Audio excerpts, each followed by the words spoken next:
Hey everybody, and welcome to episode 76 of the Bonehead Podcast, where we talk all things Blood Bowl.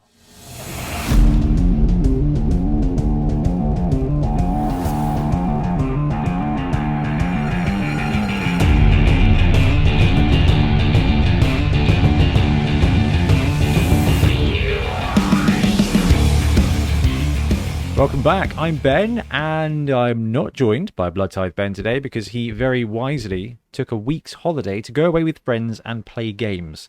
Ben has absolutely smashed it. So we've brought in some regular journeymen, some legitimate Blood Bowl star players. We've got Milton All Block Smith and Ian Warhammer Hannam. Gentlemen, how are you today? Brilliant, thanks, Ben. How about yourself? Not bad at all. Ian, are you alive? You all right? Oh, sorry. Yeah. Sorry, Helen just sent me a message. Oh. Cool. Yeah, sorry. That's all right. That's all all right. good. Do we want to bring Helen on as well? Hello, pleased to be here. First surprise guest. No. Yeah. It's awesome for you guys to jump on to cover for Ben. We had to move the schedule around a bit this week. Last time we had you guys on, it was Bash or Dash. It was. Which was memorable. I really enjoyed that. It was very entertaining. I think we'll have to bring that back. Still salty about it. Very. No, wicked. Right, on today's show, we got these guys on, and we were planning on having Ben and Sam Frenzy Garnett as well, but you know what scheduling's like. So we're going to be talking about the viability of Teams of Legend. Now, Ian and Milton both actually a bit prolific in the way of Teams of Legend coaching now anyway. Ian, what's your Teams of Legend of choice? So I've done a few kind of over the years. I guess Amazon's was one I did fairly recently.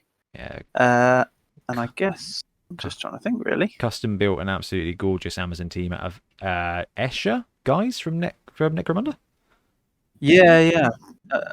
Yeah, that's right. Yeah, and then just kind of mixed in with various bits of human linemen and all sorts for all the punch blades and all that sort of stuff. That was all good fun. And Milton, but yeah, no, I've dabbled in a few other bits of the Teams of Legend. Well, I suppose we will play the bits and bobs. Yeah, as in yeah, exactly. Yeah, played, proxied, all that sort of stuff. But yeah, I guess Amazons are the one that I've actually kind of made and played. You went all the way through to the finals in one of our leagues with them as well, I think. Is that right? Yeah. Oh, that was just before the apocalypse, wasn't it? Yes, back in the 2016 rules, of course. Yeah, and Milton, you have very recently not homebrewed, but customized your team and took it to a tournament and took most touchdowns and third place with them. Yeah, so I built my Norse team for Sandbowl.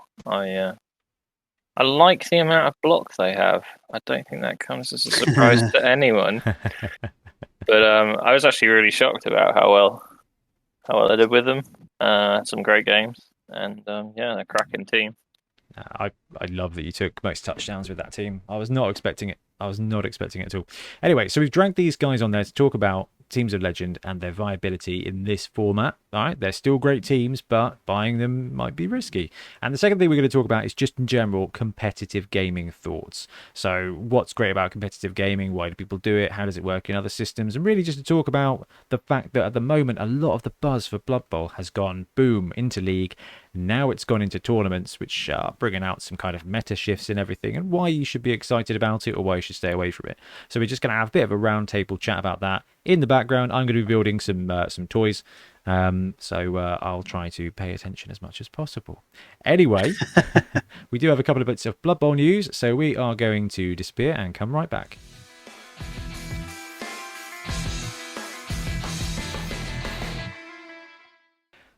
Okay, we're back and it's news time. So naturally, there's no Games Workshop news because I'm sure they haven't given up on Blood Bowl, but there was some fun comments online that we are going to talk about in a bit regarding that. And let me move this Ian's little goblin face down there. That's probably why you wanted me to share the screen, is because you've got your little rainbow goblin back again from Bash or Dash in. Oh, have I? Yeah, the little rainbow butterfly goblin. Who Fantastic. Is now Grot Brady actually in the new series. Anyway, one Kickstarter is live now. There are a few coming up. So obviously Punga have spoiled a couple of the Chaos Dwarf bits, but not a huge amount of info out that I've seen about that. And there is one coming from WA Games, or WAI Games. I think they've rebranded. So we'll get our hands on those soon enough, the High Elf team. And then there is the kind of Japanese Oni group that we've seen STLs for that kicking around for a little while. That's going to land on Kickstarter soon, I believe, in the next couple of weeks. So next episode we should be able to dive into those Kickstarters. But for now, there is one live, and it is over 2,000% completed, and it is Impact Miniatures. So Impact Miniatures have got a Elf and Dark Elf fantasy football teams, digital and physical. 32mm scale Elf and Dark Elf fantasy football players and digital files. So this one's got 8 days to go as it stands now, which means it will fund on Friday the 10th. So this episode comes out on Saturday, so you've got a week to back it. And if you have a printer, I fully recommend it. If you don't have a printer but you want all the elf teams in one go, I fully recommend it. So let me scroll down on the video feed so we can see. So there's 4 different line elf sculpts, there's a couple of catchers, there's 3 different blitzer poses, there's 2 thrower poses, a cool kicker pose which properly goes back to 2nd edition, which I love. It's like, I love that bit. There's a couple of different war dancers, and there are 4 different witch elf sculpts. Basically 2 with Tina Turner hair and 2 with regular normal person hair. Gone for the proper 2nd edition throwback, which I love. We've got assassins, and my personal favourite is the skeleton elf. Just for when if you've got an undead team. I'm really curious about the ears on that. Yeah, why would the ears not be gone? Elves have ear bones. Well, I guess the thing is though, if it didn't have the elf ears, how would you know it was an undead elf? Is that part of the helmet? Let's Just pretend. looking a bit closer. Because it's got little band bits. Maybe. Yeah, it looks like it's strapped on. Do you know what, Ben? Glued on. I always thought that a long time ago. In old Warhammer Fantasy Battles, there was a regiment of renown, with a high elf skeleton in it. That's it. And the only way that you really knew that it was a high elf skeleton was its armor, because otherwise it just looked was like taller. Yeah. Did they have high elves in that? Yeah, they did. Yeah. They're in like high elf scale mail. Dogs of War, Cursed Company. That was wicked. That was the Cursed Company was released in like the 2nd wave of Dogs of War stuff, wasn't it? Because it was regiments of renown, wasn't it? Because you had the kind of divide. Oh wow, there is that's just a high elf standard bearer body with skeleton arms. That's absolutely perfect. That's one thing I do love about the Punga. Was it the necromantic? I think the necromantic team. It's got like an orc undead person. It's got a dwarf and undead lizard. It's really wicked. Right? It doesn't do what the others do. Anyway, back on the Impact Miniatures. They've smashed it. So if you've got a 3D printer for £19, you will get all digital models, which is 21 elf models. So that is everything you need to cover every single elf team. And the benefit here is if you've got a printer, you can just mirror them. So you've got basically double the position, also double the kind of the poses, which is really good. So for £19, you get all the STLs you need for every one of the 4 elf teams, which is a pretty good deal. But the good thing here, and I'm really impressed that Impact have done this, £66, is that right? No, £55, 28 models printed anywhere in the world, delivered in October. So 28 models for £55, and that will give you the ability to play every one of the elf teams. Like, that's pretty good value. That's really good. It's really nice to see STL Kickstarters plugging in at the same time as physical ones. I know these aren't brand new sculpts from Impact. They're basically digitizing and updating their older ones, upscaling them and everything. And it's a really good move because the sculpts are great. Now, I've actually got Impact were kind enough to share a couple of the STL files, and I have printed them off. I'm not sure if the review video will be live by the time the podcast comes out or not. It depends when Tom wants it to go live. But I printed this off with my new printer, and I hadn't really tweaked the settings. And a little flex there. Oh, dude, I'm going to complain about printer situation. I rage bought another printer. It was a proper rage buy as well. And without tweaking the settings, they've come out brilliant. And I don't think the renders do them justice. Like size-wise, they're a little bit bigger than the Wood Elves. I think you want things to be bigger than the Wood Elf team because the Wood Elf team is a bit small and the Pro Elf team is a bit big from Games Workshop. This kind of just puts everyone at the same scale. It works. It reminds me of some of like the Willys miniatures scale stuff. I mean, do you guys see Rick stuff at club? Yeah. Yes, that's yeah, exactly they're what slightly it's like taller, Yeah, aren't they? a bit They're taller, kind a of bit more true slighter, scale. which is appropriate for elves, to be honest, isn't it? It is. I was really Um, impressed. Yeah, and actually, I think what I really like about these is they're not particularly gimmicky. I think a lot of teams kind of out there and kind of understandably kind of have to try and do something They really have different to have a hook, to don't they? stand out. But I think Yeah. these just kind of really harken back to that classic, like you were saying, the second edition. Yeah, Um, got some. they really mohawks in capture there. that spirit, and they're just really nice sculpts. They don't need to do anything, Gimmicky. like quirky I think you sort of called thing. it. I think you called it. Gimmicky is the word. Yeah. So I was really impressed with these. The sculpts are clean. The pre-supports are superb. I was very happy with that. I have like issues supporting things because I wouldn't say lazy. I would just say time efficient. So yeah, when it comes to supporting things, I get a lot of failures. So the fact I could chuck these on the plate and they were just good to go is a bit of a no-brainer, and it works out about the same as 2 months of Punga Patreon, and that is kind of the going rate for STLs now for a team. It's about £20 for a team, whether it's over 2 months from Punga or just buying the STLs on Cults or on my mini factory. Price is good, sculpts are good, and the fact you can get physical ones as well means that anybody who's looking to pick up an extra team or 4 teams in one can do so for about £60 with postage. Which Yeah, that's the thing. They're quite hard to compare price-wise, aren't they? I think sometimes STLs.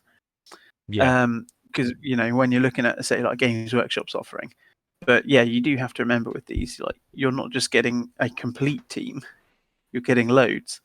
And if you're trying to compare that to one Games Workshop box, quite often it's a bit of a false comparison yeah. because you don't always get the full team. No, that's true. Oh yeah. I Yeah, did super enjoy doing the top 5 top 5 worst one box teams on Top 5 Friday the other week, because everyone was raging because they were like, "Well, Goblins has got to be second, Goblins has got to be first, Goblins has got to be first," and then they forgot about Renegades. Oh, yeah. Yeah, the worst one box team because it can't be in one box. Like, yeah, but they would be a perfect candidate for just printing off, wouldn't they? oh, it's Because perfect. you can just Yeah. everyone you can make unique. And that's it. That's also their greatest strength. But yeah, I love this. £19 for enough STLs for 4 different elf teams. You will never need to buy elf teams again, unless when the High Elves land, which as a team of legend, they get different positionals, for example, which that is was smooth. That was good. foreshadowing for our first topic today, because that is definitely a vulnerability. Anyway, there's that team. There's a bunch of Kickstarters upcoming, and then what else were we going to talk about? There was a bit of news. Oh, should we go into it now about the fact that Games Workshop, we haven't had any Blood Bowl releases proper, although we've had 2 new teams. We've had like 17 pitches and dice combinations land, and we've had Death Zone. We haven't had new since... The dice and the pitches don't really count though, do they? Because they're a re-release of the old one, a little bit different. I think they've well, isn't it? You said that the Ogre pitch, the re-release for that, didn't even come with the slim down dugout. I did see that, but I didn't buy it because I still have the Ogre pitch like unopened. Yeah, it's the new boxing, isn't it? The slim dugout and slight change to the dice. Although I appreciate that massively. I do quite like the dice that are coming out. I think it's nice just to have another option. Like, it's quite a good release, but it doesn't for when the other ones fail you. Hey. I have been to a tournament, and halfway through my first game, I have gone and bought new dice because I was just it was one of the... I literally just empty my box of dice, rotate them, rotating them, because I don't want to associate a particular set of dice with a particular luck. So keep it. That's very good of you. Do you put them in the freezer when they don't perform, though, Ian? Microwave. To buy microwave's very much one and done, isn't it? But yes, yeah. They had their chance. Put my shiny metal dice in the microwave. That's not what Helen wanted to talk to you about during the intro, was it? Yes, the microwave smoking. Why are there dice in the microwave again, Ian? Yeah. No, The freezer was full. yeah, just full of nice. So Milton, but as we were talking about, as we were setting up the show, you did bring this up. What was the angle? Yeah, so I've seen a few people comment about this recently. It's just that we've not really seen anything big. I know we've had Death Zone, but in terms of like minis and everything, I mean, the new box set was fantastic. It included the 2 teams, the star players, the referees, or everything you need to play the game and more. There's so much excitement around all of that happening.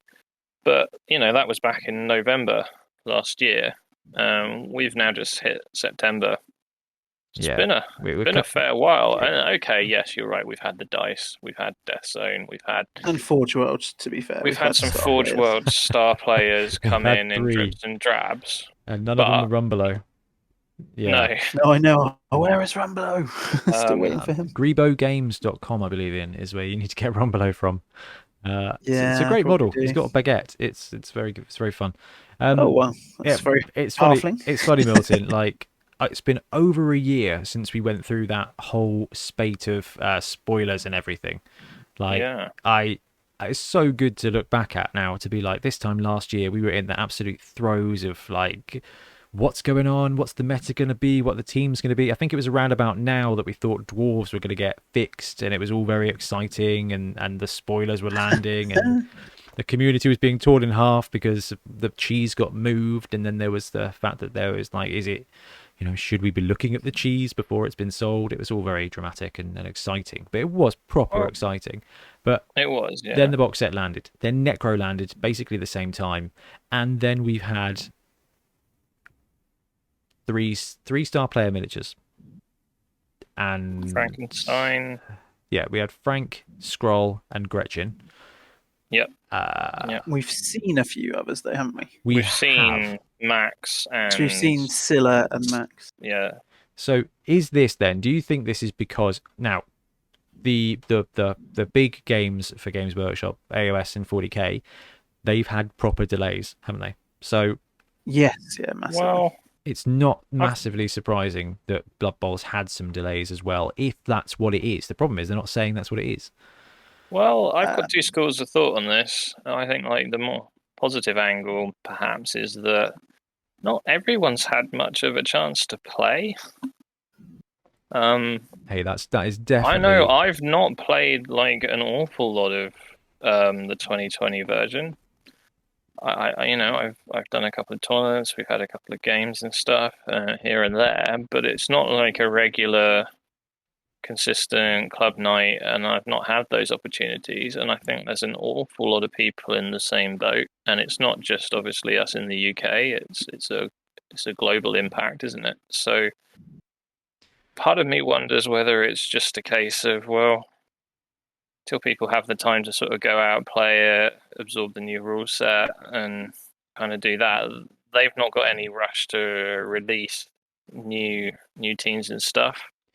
If people aren't going to rush out to buy and pick it up because they've not been playing with the stuff they've already got. So, do you think that we just expect more content? Like, is it just because Games Workshop, generally speaking, has a constant stream of releases that genuinely rivals Magic, rivals Wizards of the Coast? Like, there is new content every month. There is a new thing every month. I mean, we've all chatted about this because we are proper wargamers, right? We are polygamers to the max. There will be all the different... I mean, I'm sitting here and I've got my Blood Bowl stuff. I've got some AOS units. I've got my Warcry box. I've got an entire fleet of 3D printed Battlefleet Gothic stuff. I've got some Warmaster. Like, I am a polygamer. And all of these releases, like Kill Team, that's pretty sweet. Like, there's always stuff going on. Is it just that we expect that? I mean, this is something that's been massively mirrored on the Warcry community. Like, Warcry, is it dead? Like, we've had nothing now for over a year. Is it dead? What are they doing with it? Are they letting it die? Are they bringing out new content? Like, are they going to bring a new edition out? It's all very much like, we haven't heard anything about the game. Nothing new has happened for 3 months. But so I don't know if it wouldn't be a terrible thing if they did slow down the release schedule. At least, like you said, Milton, to kind of let everybody catch up Like we haven't solved the tournament meta yet. It feels like we have, but then vampires all of a sudden just destroyed everybody, and it's like Yeah, 9 games over a weekend or something, wasn't it? yeah, There, yeah, 9-0 that over the weekend, which is amazing. absolutely amazing. And I think that's great.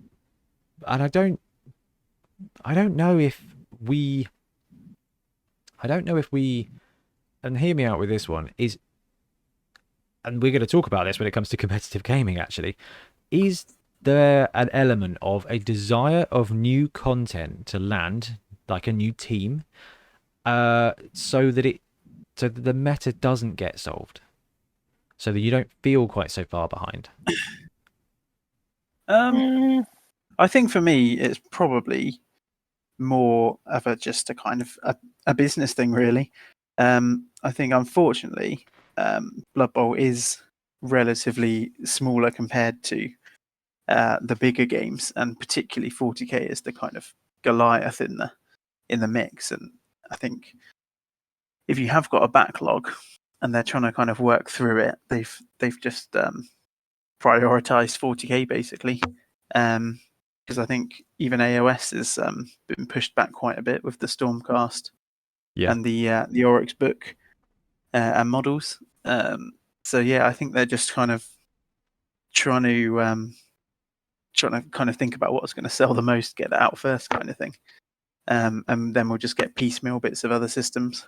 So I mean, like Middle Earth, for example, they've shared the next 2 books, but who knows when those are actually going to come out.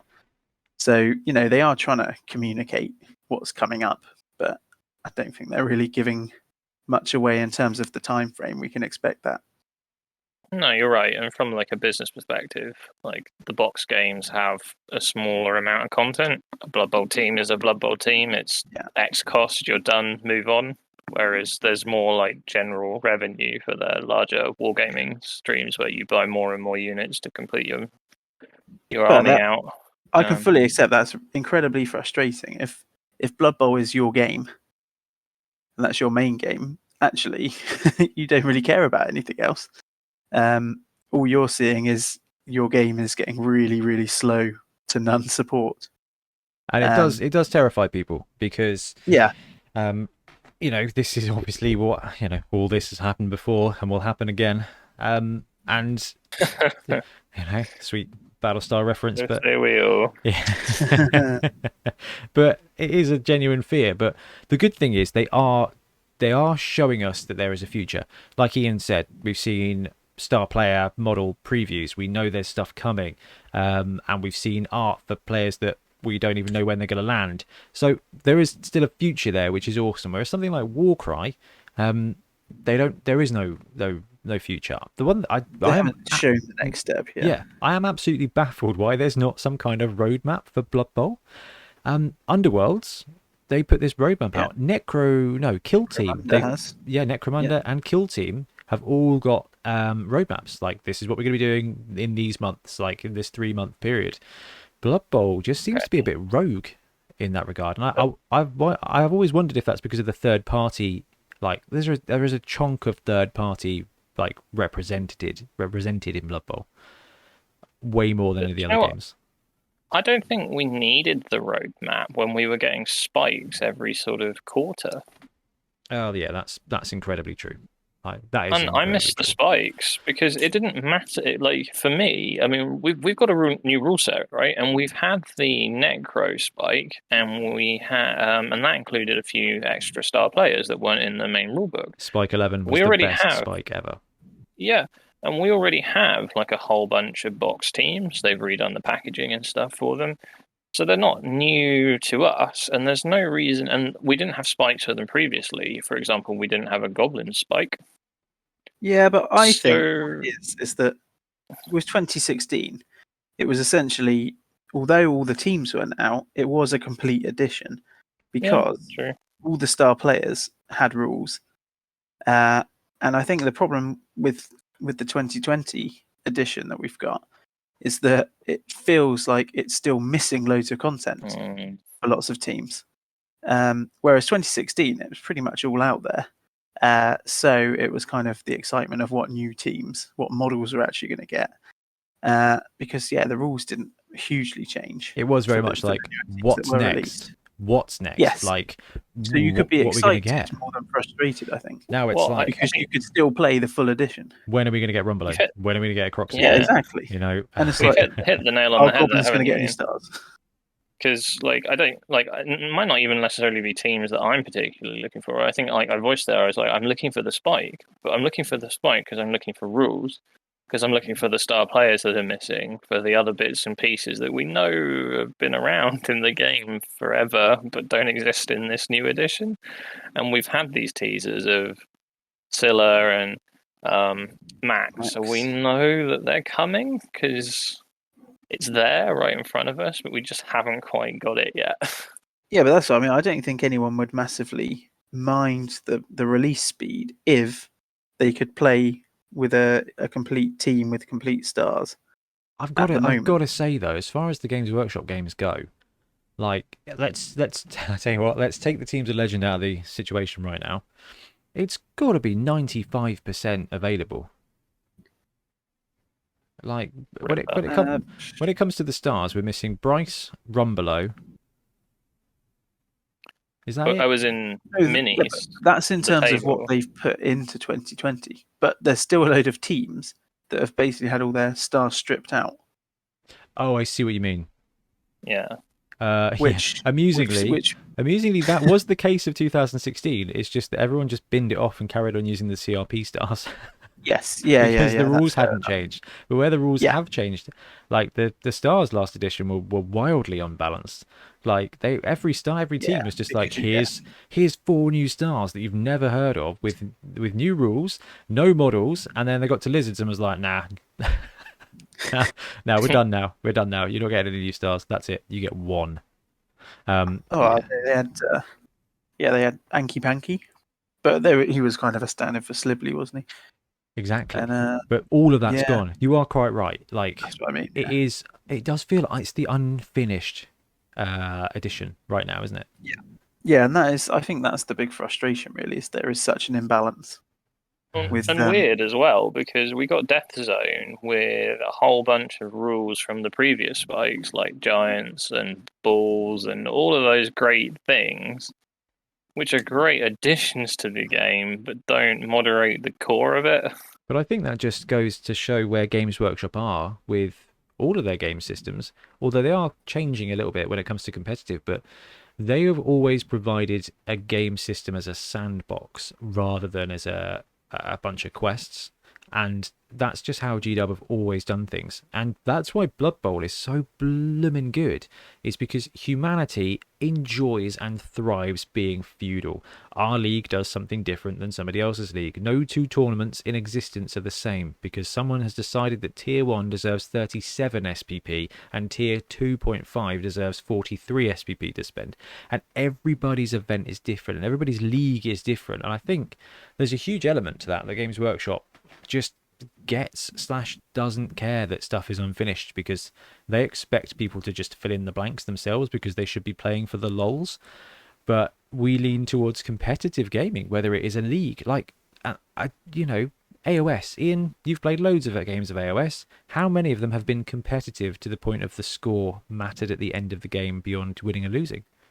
Like Quite a lot, I think. Well, that weren't in a tournament. Oh, sorry, beyond winning and losing. I've done like quite a few events to be fair, but that's it. But mostly just kind of friendlies. Yeah, well, you play AOS at a Tuesday night club, and once the game, you play to have a good time with the game, and play a challenge, and then you're done. Blood Bowl, man, you don't play friendlies in Blood Bowl. Every game you play counts. You're either teaching somebody, or you're grinding them for SPP in the league, or you're shooting for tournament points. Like, although I actually sometimes view it the other way, in that that Blood Bowl is easier to go in with the attitude of it doesn't matter what the result is because I'm building my team up. Particularly for some teams. There is multi-season teams. Especially in 2020, there is a very valid question of does it matter to win? Does winning matter? And particularly where your money isn't such a big issue now. No, like, does winning matter in Blood Bowl? Not particularly. And if you're going for a second season brew, then absolutely no. You can lose a game 3-0 because you've been farming throw teammates and passes. And that's fine. And we're going to see a ton of that on BB3 when it goes live, and you can churn through the games. But generally speaking, you're playing 2 games a month. And if you want to get to 12 games, it's going to take you 6 months. And that's why people, I think, are going to take more randoms in tabletop than they are on online. Or not randoms, but like, no one's going to save up for block on their troll at club because they are not going to want to wait until June next year to get it. They're going to take Brawler in December and have a great time. Which is, it's a genuine concern. But on BB3, they are going to save up, and every troll is going to have block. And it's just, I don't know, it's just a really interesting one. But I am with you guys. Obviously, I want more Blood Bowl content, and I get this anxiety every Sunday because of Lizardman. Right, I was driving home. I was driving through Totton. I was parked up at the train gate. Milton, you'll be familiar with the train in Totton. By Asda in the timber yard, and I was sat at the train, and then my phone just like went nuts because Games Workshop all of a sudden were like, "Oh, tell you what, we forgot to do this," and then just went boom. Coming next Saturday is Lizardman, and I just remember that absolute rush of, oh my goodness, like we're getting lizards out of nowhere. What are they going to be like? What are the rules going to be like? What are they going to have changed? Like that is an awesome feeling, and it's just the most exciting. So every Sunday I'm like, don't drive anywhere between 5:30 and 6:30, Ben.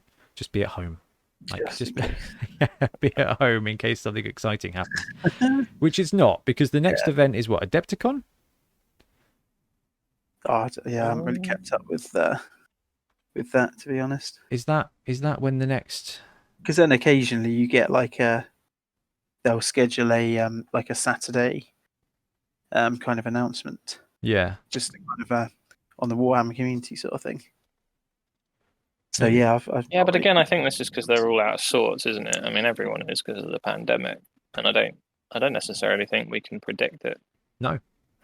And with the Blood Bowl ones in the past, they often do the like the board games conventions, don't they? Oh, Gen Con maybe, yeah, that kind of thing. Yeah, and that one, big one in Germany, I think, isn't it? Essen, yeah. Essenspiel. Yeah, I don't think either of those are coming up. I don't know. I mean, the good thing is we know that there's stuff coming, and legitimately 2 of the things that we've seen make us think that there might be something non-standard coming, as in non-Teams of Legend. I still think there's a real good punt this next team is actually a Khorne team. Like, because go with the spike. Yeah, the only other thing it could be is really Chaos Dwarves. Or Renegades. Well, Renegades are out. They were out. They were in the rulebook. It could just be a Renegade Spike. I was looking at this earlier, actually. Actually, no, didn't we have a Renegade Spike? We did. It was number 9. Was it the combined one? Yeah, when OWA it was landed. the one with Underworld, wasn't it? But actually, they had Max and when did Underworld land? Right. When did Underworld land? Because that was hilarious. Because obviously Underworld changed, didn't it? Spike, yes. Underworld to match the sprues. Yeah, Underworld landed, and then it all went like everyone was very angry.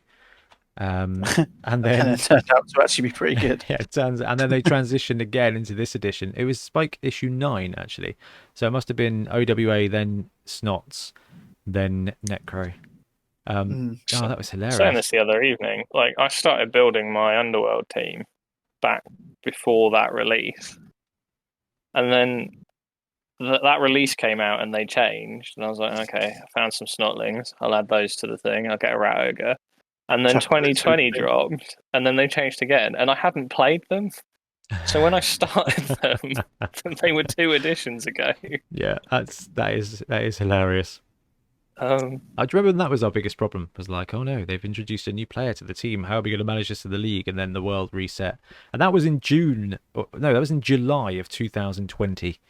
So, that's only like that was the big thing. And then in August, the entire new edition rules landed, and no one basically played with OWA or Underworld. I don't know. It's just exciting.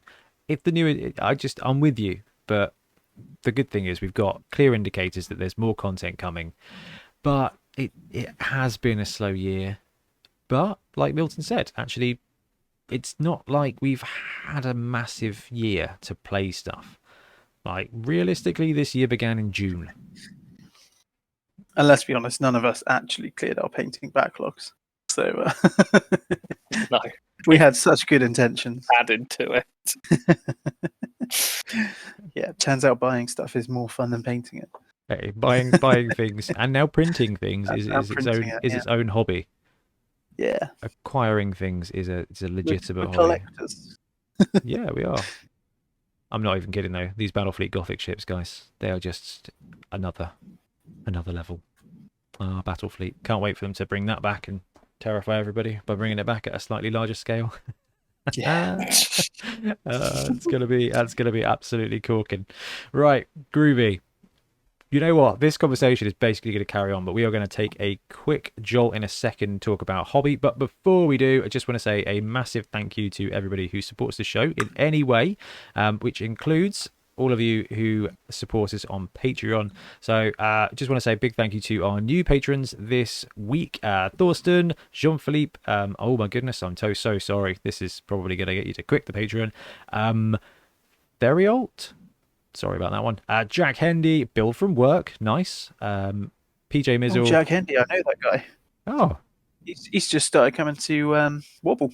Oh, wicked. Maybe he'll be there next Tuesday. I wonder if he plays Warhammer. Yeah, nice guy. Yeah, he's rocking his orcs, doing well. Orcs, or black orcs? Orcs. Yeah, proper orcs. I do love proper orcs in this edition, man. They are mighty.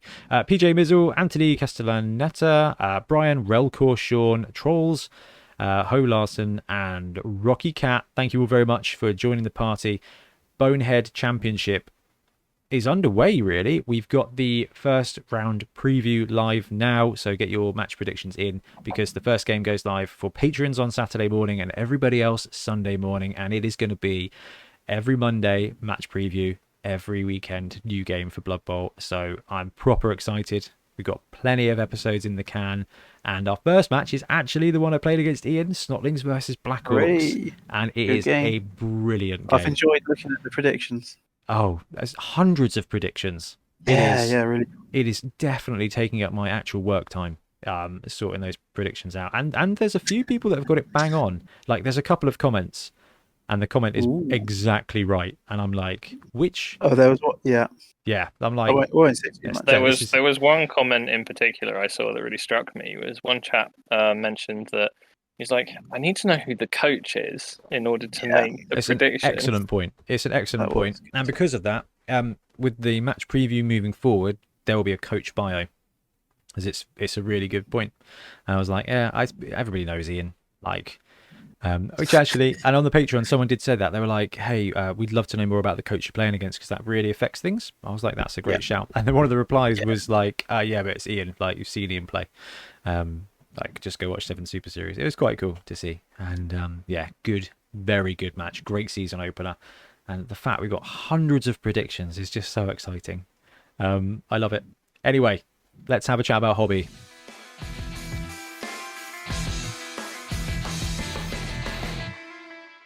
And we're back, and it is hobby time. So this is where we talk about things that we have painted, things we've built, but more likely to be things we've bought, and whoever knows, maybe things we've played. So let's start with Miltonio Banderas. Is there anything you're working on at the moment, Milton, that you think is pretty cool?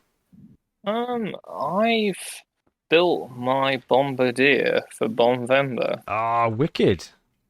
I'm quite happy with him. He's a bit of a kit bash. I had a squig hopper from AOS, and I noticed that the Goblin Blood Bowl kit comes with a little bomb ball.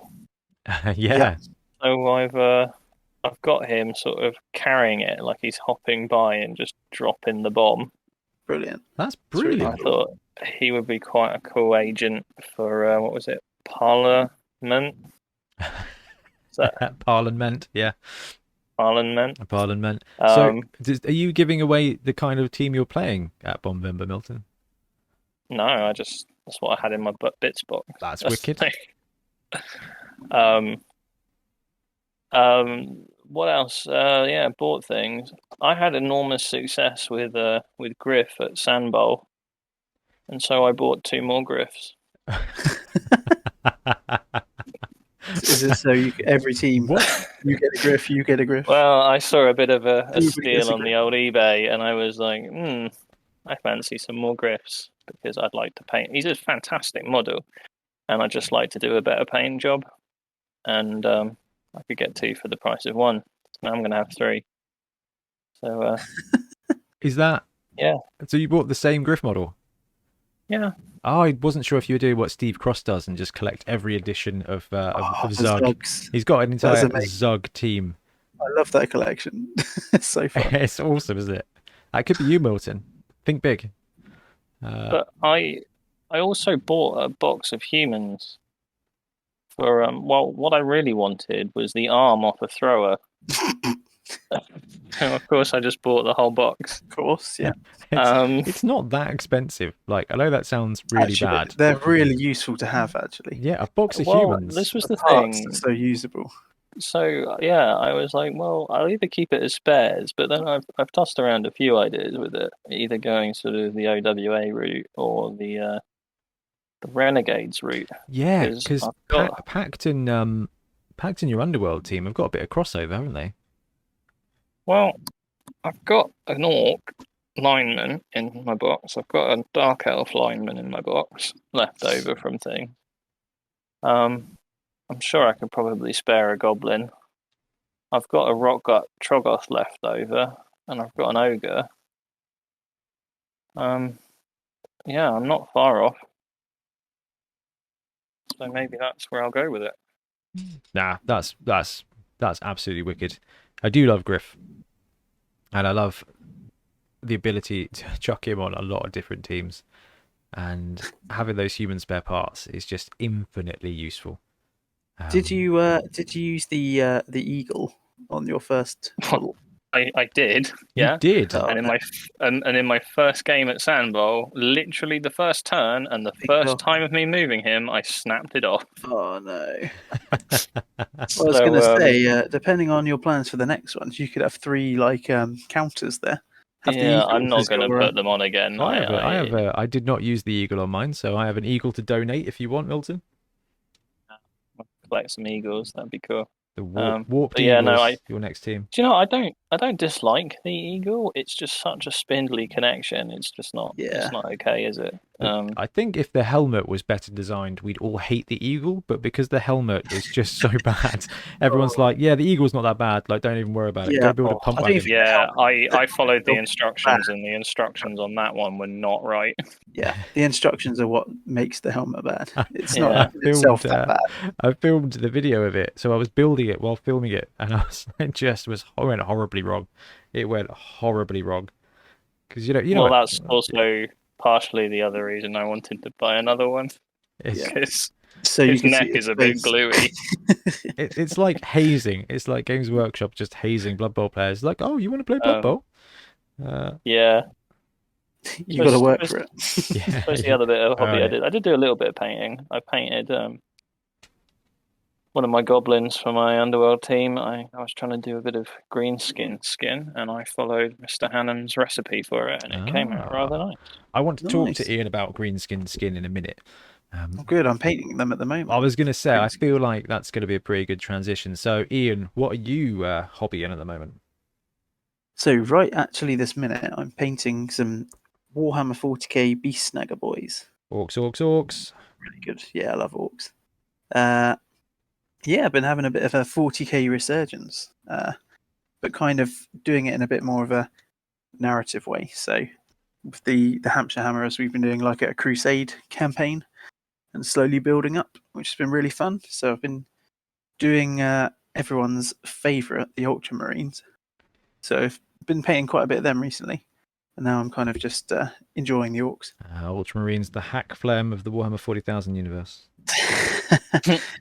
Yeah, but I think it's one of those where it's been kind of what Milton was saying about the pace of releases and stuff. Because AOS it had a new edition, so I'm kind of just playing games with that and getting used to the rules with the armies I've got.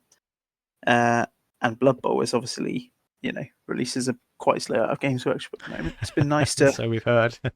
just kind of get excited about another game system and just play it and enjoy it and kind of get wrapped up in the hype of that, which has been good. I think that's a really great thing about having slow releases. It does mean that you've got time to play games and time to look at other systems. Yeah. Definitely, like for the purposes of a Blood Bowl podcast, having more Blood Bowl stuff released would be better. Can't deny that. It's your catchphrase, isn't it? Let's be honest. More Blood Bowl releases is more better. Yeah. Well, I remember the days where you used to have to go in and get the annual catalogue to work out what was coming out. Oh wow, I do miss seeing it in White Dwarf before anywhere else. Like that was pretty lush. Like you used to get White Dwarf and be like next month High Elves, and you'd be like, oh my goodness. Yeah. What was the website back then? Ian? Would it have been Warseer, or would this been before Warseer? Yeah, Warseer's still going actually. Is Still it wishes still me a happy live? birthday. Yeah. Oh, that's very nice. Still of get it. the email for every year. Yeah. It's almost as if that's automated, but that's still good. No, it's the guys. It's the admin. They love me. That's Ian Warhammer Hannum. It must be. Oh no, it's probably some like edgy team name back then. You know, like Darkness Edge or something. This has been. Yeah. No. Oh God. Oh seriously. Carry on talking. Oh, what have you done? You spilt. You dropped. No, he just bounced, and he bounced. It was literally like that game where the ball bounces between a whole bunch of prone players. However, I have recovered and now have constructed my first swampy boy. Did the ogre catch him? Ogres never catch it. Minotaur did once. That was pretty sweet. All right, I quite like these swampy boys. They're all right. Yeah, they're cool. They're taller than I thought they'd be. Yeah, they are like quite lanky, aren't they? They're weird looking. Right, so you've been painting up some blue boys. You're painting up some green boys. Yeah. Wish you'd done them both the same and done a proper chapter instead of Ultramarines, but that's okay. Everyone's got to start out in the hobby somewhere. I had a few pots of McCrag blue. So. Yeah, it doesn't everybody. No, actually, they give them out for free, don't they? Some Blood Bowl, actually. Yeah, they do. Yeah. Yeah, the Wobble League is going well, actually. I'm very excited to swing back down to League Town soon. No, it's good, and actually, we'll bring it up a bit more in the teams of legend, but a Norse team is doing really well. Ooh, that does not surprise me, because Norse, despite me somehow putting them at tier 2 in our rules pack, they belong in tier 1. They are you good. sure about that, Ben? I'm quite happy with them being tier 2. Well, how was your third place at Sandbar? Oof. It was pretty good. Yeah, Better than yours. Yeah. So currently 3-1-1 with the Skaven, and I've got one more game to play. Oh, nice. So hoping. Well, I think I'll finish in the top 4 for the playoffs, but what it would be nice to kind of cement it a bit. What state is the team in? Have you got a rat ogre? Yeah, I got a rat ogre last game. How many gutters? 4. Yeah, I've got all 4 you of got them. the full lineup, so your TV must be 1300, 1400 then? Yeah, it's around that, yeah. Wow, that's awesome. gone up pretty quickly. I've actually been very lucky so far. I won't say too much because we know what happened next game. Yeah, the injuries hasn't really. Couple of linemen, maybe? Well, I've got a particular lineman I love, number 13, which is quite fun. And he's been replaced about 3 times. Yeah. And it's always him. Yeah, you wait till he gets So have you been going for mostly random skill ups? Not really. I think I've taken one random on someone. But random normal? Or? Yeah, what was it? I think a random normal, yeah. Random normal on a Skaven lineman is 100% the way to go. Yeah, but I managed to get block on, I think, 3 of my 4 gutters, which is good. That's a lot of block, isn't it? They just level up really quickly, don't they? They do. Didn't want to go wrestle for one of them? They just score lots. I might do in a bit. Yeah, definitely. Can't beat a good wrestle. Why is this random shiny sparky point also for this orc? What is that supposed to be? Oh, Games Workshop and their multi-part but very specific build order pieces. Yay. Yeah. Just count by numbers now, isn't it? You've got numbers, but there's no order of the numbers. It's just really. I'm like every kit I've had has pretty much been 1, 2, 3, 4 go together. No. Not with these. No. No. And there was another kit recently that I built that was certainly not the way that was. I think it was the nobility. Was it nobility? Oh, it was wood elves actually, because I had to drive to Entoyment to pick up another box of wood elves because I lost one. And I had to get painting done. So hobby wise, for me, I finished up all the teams for YouTube, which was good and got me motivated, got me to finish them off. I realized I used 2 different flocks on some of the teams because I built them as a 7s team first and then realized I needed 11 players, and then took it as a great opportunity to bounce across to I don't think that's the right part at all. Bounce across to Entoyment to pick up some new loot, which was awesome. It was a good excuse to go over and grab some gear. That was quite cool. Yeah, it's always exciting. Yeah. Just being in a shop is quite a Yeah. fresh, nice feeling at the moment, isn't it? Well, yeah. It's just cool to be out and about and having other people be out and about. That part does not go with that model. All right, let's ignore you for a bit. So did that. That was cool. Like we said earlier, I rage bought another 3D printer because I've been waiting on a replacement part for 4 weeks for my Elegoo Mars.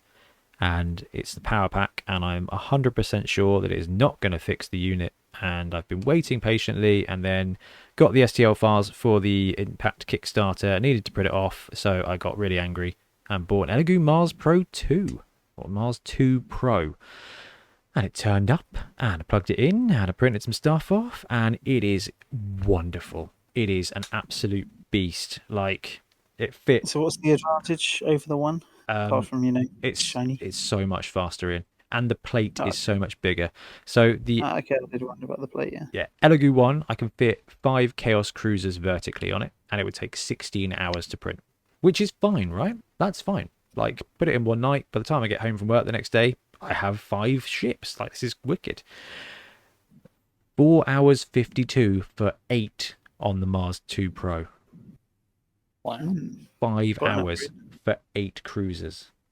It has just, oh man, it's just wonderful. And so yeah, I've got the printer back. To put that in Blood Bowl terms, what would you be looking at on that? Do you think to print like a team of 16, say? You're probably looking at, so with the Punga miniatures, we had the Punga Dwarf team, and it was 2 trays for the players, 1 tray for the Death Roller, and like a couple of spare players. So about three prints in the old printer, and they're about 8 hours, and 10 hours. So which day is and a half a print. Well, yeah, basically, right. That's still great. You can print a whole team in a weekend, including a big guy that you'll never use. Realistically, now bigger tray, it's going to take 10 hours to print a team. Yeah, okay, that's significant then. Yeah, it's awesome. And there's a load of good Blood Bowl teams out there 3D printing. In fact, at some point I'm going to do a little fun video where I print a team and paint it and call it Print to Pitch and find one out. And I think I'll be doing it with the new Punga team. That'd be fun. That's coming out, which is the Nurgly Carnival team, because I think actually I can get some fun painting skills in on that one. Yes. I don't think I've seen that. It hasn't landed yet. It's coming out on the 6th of September. But did you ever play Wartime, Milton? No, but I know what you're on about. Yeah, they've got the this Carnival of Chaos, yeah, and the team is very much like that. And it's like that, but in pretty much exact Games Workshop model poses. They've done a very good job getting the aesthetic correct. Well put. Yeah. Trying to find it. I can see the Chaos Dwarves. They look wicked. Yeah. They don't have a crossover basically between their Patreon and their actual like web presence. It's a bit confusing. But they've got some cool minis coming. So yeah, in the way of printing team, it's absolutely pretty sweet. But otherwise, I've just been delving into printing some of the stuff I haven't printed recently that I didn't need to print. But it's kind of like, when you get a big project finished and you're like, oh, I can do other stuff. So when I finished off all 6 of the YouTube teams, I was like, oh, I can do some other bits I just want to randomly do now for a little while. It's like when you're left with a blob of green stuff. The possibilities. I even printed a random Eldar Wraith ship as well. Nice little cruiser. And by little, I mean it's 3 inches. It's just awesome. It's just a bunch of cool stuff. I got these orcs on the go because actually, having a look at some Age of Sigmar stuff might be interesting. The new orcs are quite cool. I want to try Orky skin, and I got Yeah, and they've just got some Warcry rules as well, which is cool. They have, and then I've got some other Warcry bits as well, just because it seems like a fun thing to also dabble in while we're waiting for some Blood Bowl releases. So Yeah, I had a game last night actually, really good fun. Warcry, Yeah, ooh, how was it? yeah, it was good. It was like really nice and quick. It's kind of it doesn't feel like any pressure to it because it's just so like Dice heavy. walk in, roll some dice, enjoy. Yeah, I think That's cool. people are a bit disappointed that the new kill team isn't like Warcry for 40k, but because it is a lot more in depth and they've got those stupid symbols instead. Yeah, But I it's a think fun- I think it works well for Warcry though, doesn't it? Like, because it is a dice rolling beer and pretzels kind of game. Yes, yeah. But there is like an amount of tactical depth to it, which is quite nice too. Can you build a bit of a narrative in Warcry or not? Yeah, so it's got quite a cool campaign system, which is you just do your own campaign basically. But you can obviously play with other people. And it doesn't really matter where you are in your campaigns. You can just play each other. Okay. And in the rule book, like each of the kind of initial war bands has several like options of a kind of progression they can take, or like an aim sort of thing, which is cool. Would that And then be- every now and then you have like convergence missions, I think they're called, where it's like a narrative mission which you've got to win to get to the next stage, sort of thing. I really like the sound of that because I think that was like one of the things I was enjoying most about the kill team campaign we started was just like the sort of the narrativeness behind it. Back before the shapes happened, you mean, Milton? Yeah. Back then, Then the triangles invaded. Brother Zook. Nah, it's cool. And this is the other good thing about the slower release schedule is that you do get a chance to play a couple of the games without feeling like you're missing out on Blood Bowl time. So because of my work schedule and everything, I've missed out most of this return season. So I'm not too worried about this season right now, but I'll be back in like every week for the new season for Blood Bowl when it happens. Which means for now, but I don't have to worry about getting those games in real quick. I can just actually next week we're going to play some Warcry, and that'll be really good fun to just roll some dice and play a different system and try it out without having to worry about giving up a specific game time. But that kind of fits in. I feel like this is the right piece, but I don't feel like the push fit system is working with you here. Oh no, push fit. Snap the peg, clip the pegs off. Yeah. If you're going to glue it. It's been good so far. I've been taking like the edges off and using it as a pointy bit to guide the model, but that is not going to work with this dude. Right, groovy. Anything else you guys have got in the hobby list right now? No, I think that's it for me. Cool. Right, well then let's move on to our first topic, talking about some stuff that you guys have both put a ton of hobby into, which is the Teams of Legend.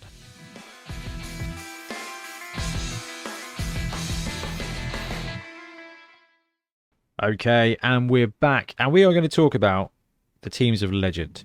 So the Teams of Legend is a PDF released by Games Workshop to cover the teams that they used to make, so that if you have got one of those teams that they stopped making 20 years ago, or that they recently redid on demand, you can run them in the new edition. Okay, so they landed for about 45 minutes. Amazon Blitzers were actually war dancers. That was a fun video. That was a really fun video of, oh my goodness, what have they done? What have they done? Oh, it's copy paste. Oh, it's fine. So for that 45 minutes, Amazons were totally broken. Then they just went back to, standard tier 1 nonsense. But there is, I think, an excitement about the Teams of Legend because they are kind of unexplored territory in a lot of ways recently. Okay, so the new players coming into the edition will have all the teams they can go buy. Then there's Chaos Renegades. And then there's these other teams, these Teams of Legend that have to be built, have to be sought, have to be converted. And it does create that that next level of, right, what's next for my team? I've played this team, I've played my meme team.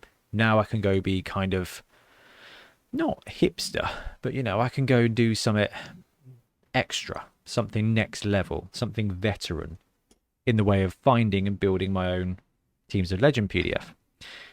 But we have seen time and time again from Games Workshop that they've changed teams as they've rebuilt them. They've added positionals, they've changed things, and they've given the team what we're going to call the 2020 treatment.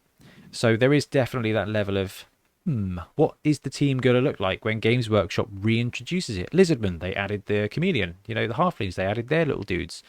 We joked about Underworld earlier, but when they brought Underworld back in, like in 2016, they changed up the roster. So they are not terrified to change up the rosters. Changed to a ghost in the necromantic team. Exactly. Yeah. That's probably one of the bigger ones. Yeah, that punter's wicked. That's just awesome. So I think the key question here, and because you're both here, you have both kit bashed teams and considered different teams to kit bash. Should you invest in a team of legend right now? What's the pro of going and Milton? Let's start with you. What's the pro of looking at running a team of legend? So I think really you've got to ask yourself why you're wanting to do it. Like, what is the end goal of like having that team? Are you bringing it to a league? Are you running it in a tournament, or are you just doing it for like hobby fun? Like personally, I built my Norse team for a tournament, and they were made for that specific purpose, and I have absolutely no regret doing them. I think they're wicked. They're a great team to play, as is the current rule set, and I had so much fun making the team. I just like, as far as I'm concerned, as long as you've got like a clear goal as to what you want to get out of them, go for it 100%. And I mean, really, Ian, we're talking about the same thing here. I mean, you built your Amazons, and you both, to be fair, put a lot of resources and energy and time. I mean, Milton, you sculpted most of a troll, and Ian, your kit bashes were just unnecessary when it comes to the Amazon team. Like, it's a huge investment. And what was it about that team that made you want to do that? Like, was it the play style? Was it the theme? Yeah, no, it wasn't actually the play style, because I kind of found them a little bit dull in the end after all that. Yeah. No, I think for me it was a kind of there's a sense of completeness to having like all the teams represented, like in your league, or as many of them as you can, sort of thing. Got to coach them all. Yeah, got to coach them all. But also, like, there's a load of Amazon teams out there, and I don't want to get too much into this, but a lot of them don't do it for me in terms of how they're presented. So I kind of just wanted to find a way, because I like creating stuff, and I like the kit bashing and all that stuff. Is like, how would I actually want this team to look? So it kind of just taps into another element of the hobby, really. I think it's really interesting. So you've gone from a kind of like a modeling point of view. Milton went from I guess a kind of like, I want a new challenge specifically for this tournament. I want a project for this tournament. That's the great thing about Blood Bowl tournaments is, generally speaking, you build a new team for a tournament because it's a reason to do it. Like, I think, Milton, you probably found that with the Norse, is you were like, cool, tournament, let's build a team especially for the tournament, because I know I'm going to get playtime out of that team. Like, I've got a timeline, I've got a reason, I've got a purpose, and I can do something and get a ton of games in with a certain team. And in that regard, it's awesome. And the teams of legend give you that next level. Like, it's no besmirching on those people who are like, ooh, I'm going to run Skaven at this tournament and buy a Skaven box and build the team up. That is a lot of effort and still a lot of commitment. And I do this every time I go to a tournament. I'm like, I need to finish off one of these 7 teams because this is the right thing to do, because you go to a tournament and you do it. But when it comes to the teams of legend, if you are... Now, Milton built it for that one event, and if the team then gets changed up, you've done it. That's it. It was his purpose. If you were looking to third-party purchase a team, would you guys feel any different about that? I mean, you don't get me wrong, kit bashing a team has probably cost the same as going and buying a third party team. Maybe not quite so much, but if you factor in time, it definitely does. Yeah. Oh, no, I think mine definitely costs more than a third party team. I think, to be honest, like, there's a certain freedom to the teams of Legend because where there isn't the kind of modern official, shall we say, models for them, you can put your own take on them, or you can go like we were saying earlier when we were looking at the that Kickstarter team. Actually, a lot of teams go for a kind of a quirk or something a bit of a gimmick, and you can kind of pursue that. But there is a lot of overlap as well. So if you do find that your team gets changed up if it does get an official release, I think, like, let's say it was the Amazons or Milton's Norse, you probably wouldn't take too much effort to convert that to, say, a Chaos team or a Human team, or a Renegades team, or however you want to do it. I think unless your team is like extremely kooky, because I mean, a lot of the teams that haven't been released are kind of human-y teams anyway, aren't they? Really? So I am going to jump on that point massively in.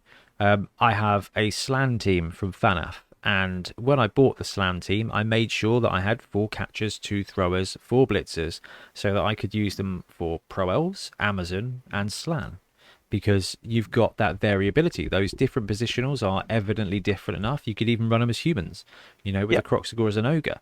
So, yeah, both your teams. I mean, Milton, you went with Norse, but you very nearly went with Khorne, didn't you? Well, I was just about to talk about that. Yeah, so like actually, I managed to pick up the Blood Reavers from AOS, a sprue of those on eBay up for cheap. And I have them sat there. When I was like making the decision, like initially I bought them to make a Khorne team with, and I could just see the potential for sort of going the North route too. And so I was really sat on the fence about that one. I wasn't quite sure which way I was gonna go with it. And I think what Ian said is right. Like, I mean, if for some reason they release new rules for the Norse team and they get rid of like some of the positionals or whatever, well, or they add new ones, well, okay, I could probably carry on with what I've got or like work around it. Or alternatively, all of my linemen and stuff work perfectly fine for a Khorne team. It's really interesting, but I think that does massively highlight 2 elements. One is that, well, not necessarily cookie cutter.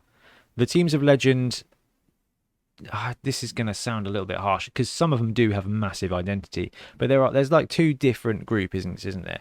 But the High Elves and the Amazons and the Norse, and when it comes to it, Khorne and Slan have kind of a cookie cutter set of positionals that are very similar to things like humans and Pro Elves and things like that. They're very, very similar. Now, vampires and Tomb Kings and Chaos Dwarves are actually pretty unique in the way of positionals and their distribution, but those teams are interchangeable. Now, Slan and Khorne, obviously not teams of Legend. They're next level, which is, well, we thought were potentially more safe, but I've still got Scylla on the screen here, so I'm still fully expecting a Khorne team to land, and then old school Demons of Khorne potentially to be gone. The nobility Bretonian treatment. Well, quite possibly. Although I think that the Khorne roster would be better for Savage Orcs, potentially, than the new Khorne Chaos team. It will be more like Nurgle. Always up for more orcs, to be honest. Well, yeah, I mean, let's get a Destruction Derby on the go. But yes, like there's definitely a cookie cutter element where you can kind of swap your teams, which is a superb way to protect against the biggest con, which you guys have already called out, and Milton put it in the show notes right here. Will positionals change? And I mean, let's talk about the teams real quick. Which of those teams will take Khorne and Slan out because they don't sit currently in the Games Workshop sphere? They sit on their NAF sphere, which is confusing to new players, but that's probably fine. I mean, do you think we're going to see positional changes with those teams, with the 6 remaining teams, when and if they land? I think that's a given. I think vampires, definitely. There's no way they're not going to get change up. I would be very surprised if we didn't see a new positional for them, if not more than one. Chaos Dwarves? I'm I intrigued don't- by what's going to happen with Chaos Dwarves. I'm not necessarily sure that they would change anything too much with Chaos Dwarves. Maybe I think what they might do is they might change the amount of positionals in order Potentially. to fit the most through. Yeah, that's a funny one. I was thinking about this with the teams that have been released, because you've got traditionally a lot of I'd say almost like 2 positional and a big guy teams. So things like ogres, for example, obviously the ogre and the positional blend in there, but they had 2 player types originally, didn't they? They chucked in the punter, lizardmen. You had the saurus and the skinks, plus the big guy chucked in another positional. But Black Orcs bent the rules there, didn't they? Oh, well, Because- they introduced a new team with only the two and a big. Yeah, which is an odd one. It was a bit of a curveball, that. I think with the Black Orcs and the nobility, they brought stuff in, and I think because they were new rosters and they hadn't finished the old rosters, I think they were really careful with what they did. So I think nobility landed, but they were worse than Bretonnians, so that it was okay. And I think Black Orcs are perfectly balanced. I think they've got the roster right. Although it would be fun to have one extra positional or one extra something with a different skill. I'm almost surprised they didn't get like a goblin sneaky git kind of thing, which like a chameleon skink for the Black Orc team. Yeah, but that'll be Blood Bowl 2024. But yeah, I do agree with Milton. I think the vampires, if they do get around to doing them, fingers crossed, will have something else. Now, I flipping hope they change up Amazons, but I don't think they will. No, I think the positionals Amazons have got are fine, but I think they need more differentiation in the rules. I think they should. I think they need to change the skill accesses, so you can't just have a team of blodge, but give a few more interesting options, like a bit of movement on the catcher and things like that. Yeah, I think they've definitely got scope to make them a more fun team. Make the blitzers like general agility potentially. Or I personally like the idea of dropping 2 blitzers and giving them a Croxigal. Yeah, could work, couldn't it? Yeah, could work. But anyway, the likelihood is that those teams are going to change a little bit. If it's just costs, it might be some skill rebalance, things like that. But that's potentially the biggest fear. And if you're kit bashing, you're putting in a ton of your time and a ton of your effort, which you guys have pointed out essentially is its own reward, right? Like, you work on it definitely as a project and you've got this cool team, and then because you've kit bashed it, if you need to change it up, so say Ian, you've done your Amazons, Milton, you've done your Norse, if they land and the berserkers get gone, Milton, or they drop the blitzers to 2 and they boost the catches, you've got the choice then to adjust your team for it as well. But the easiest way to pick up a team of legend is to go third party route, which is almost always very expensive for these teams.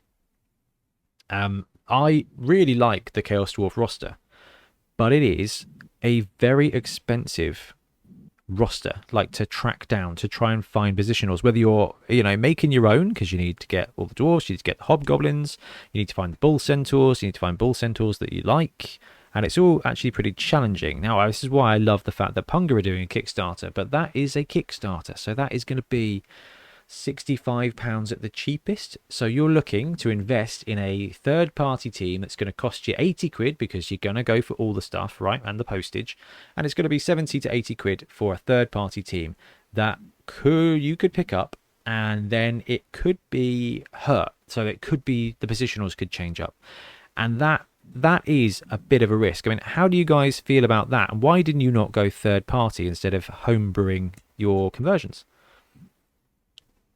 I think for me, I kind of share Ian's viewpoint on this a little bit, where I did take a look at some of the third-party options, but none of them really gelled to my vision of the team. Like, kind of what I saw and what I wanted from my experience of playing on the tabletop with the miniatures that I've created. And so I think I kind of dismissed them fairly early on. There are some great ones out there, and your point about like the Chaos Dwarf roster, we know we've got a Punga one coming soon. They look fantastic. There are plenty of options for all of these teams, and if you're not someone that enjoys that aspect of the hobby, like making things or going out of your way to like find a particular bit or whatever to go, and you just want a team fresh out the box that you can just assemble quickly, spray, paint, play, then that's definitely the way to go for you. If that's the way that you enjoy your hobby. So was that it? Was it just that actually there wasn't a team that took your fancy, and that was why you were forced to go for the conversion route? Yeah, I mean, well, partly as I said earlier, because I had the Blood Reavers already, and I could have, of course, like you said, made a Khorne team with them, and then decided, actually, I really fancy playing Norse, and then I'd have maybe, considered looking at getting a third party team. But I think for me, the experience, like I enjoyed doing that. Like I enjoyed the idea of doing that. I had so much fun making the Yeti. Really good fun making the Orfwerners and trying to get all the bits and pieces for that. And it wasn't cheap. And it did take a lot of my time, and I was up against the deadline. Sometimes that's the only way to get something done, though, isn't it? Yeah, completely. But for me, that really paid off. But I would completely understand, like, if your aim, and this is what I said earlier, like, if your goal, if your objective is, well, I want to go to a tournament and I want to play Norse, but I'm really not bothered about assembling, painting, that kind of side of the hobby, and you just kind of want a team to play with, you just want the miniatures on the board and off you go, then third party is 100% the way. Yeah, and there's always some good options, but it's funny because I guess barrier to entry, can't remember what the phrase is when it comes to these teams of legend, is so much more. And then you've got that vulnerability of, do I want to invest in this roster? Now, High Elves, for example, are a cracking example. And like you guys have said, with both the teams you play or have built, actually, if they change it up, I can use it as something different. There's a reserve reason for it. And that's one of the massive strengths of Blood Bowl. Like, because it is just, I've got 4 different types of player. As long as I make them clear what they are and they look about right, we're good to go. Like, the game is simple. I'm not gonna hide the fact I've been looking at printing some stuff for Age of Sigmar, because I'm like, well, it'd be good to try the game out. Like, let's see if there's any alternatives, and trying to piece together like a proxy army for Age of Sigmar, because the units are so unique, is just really quite challenging, and it makes it cumbersome. Like, Games Workshop have done a very good job there, I think, of protecting that entry level, whereas with Blood Bowl it's actually pretty straightforward. You've got a few different types of dudes and you're good to go if you can figure out pretty decent ways to make them different.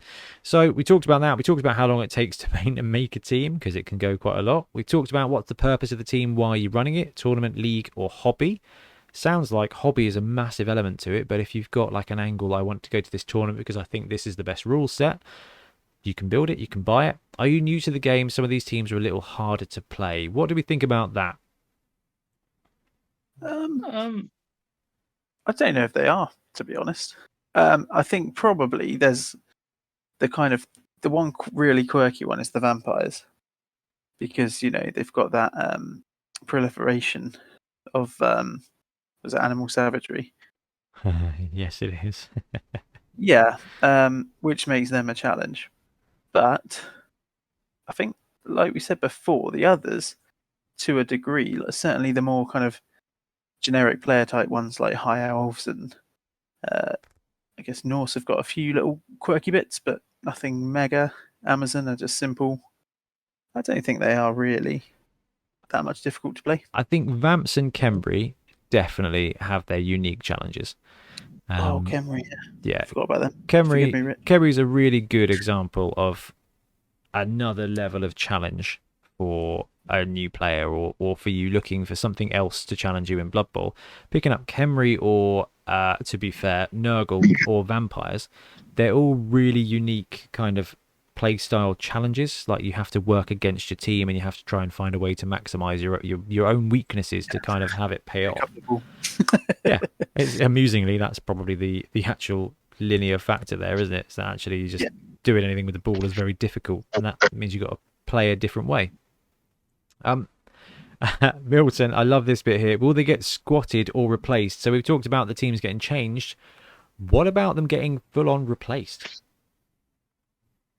Yeah, I mean, like you're saying about maybe us seeing like a Savage Orc version of Khorne, and I think we've discussed this before. Like, if they wanted to like shake up the fact that Amazons and Norse are a bit one-dimensional in their play style.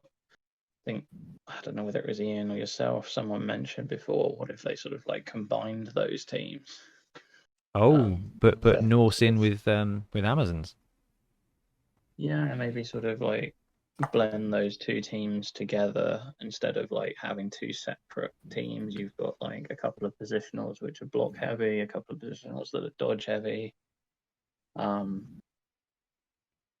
They've got their sort of association in the lore and the history with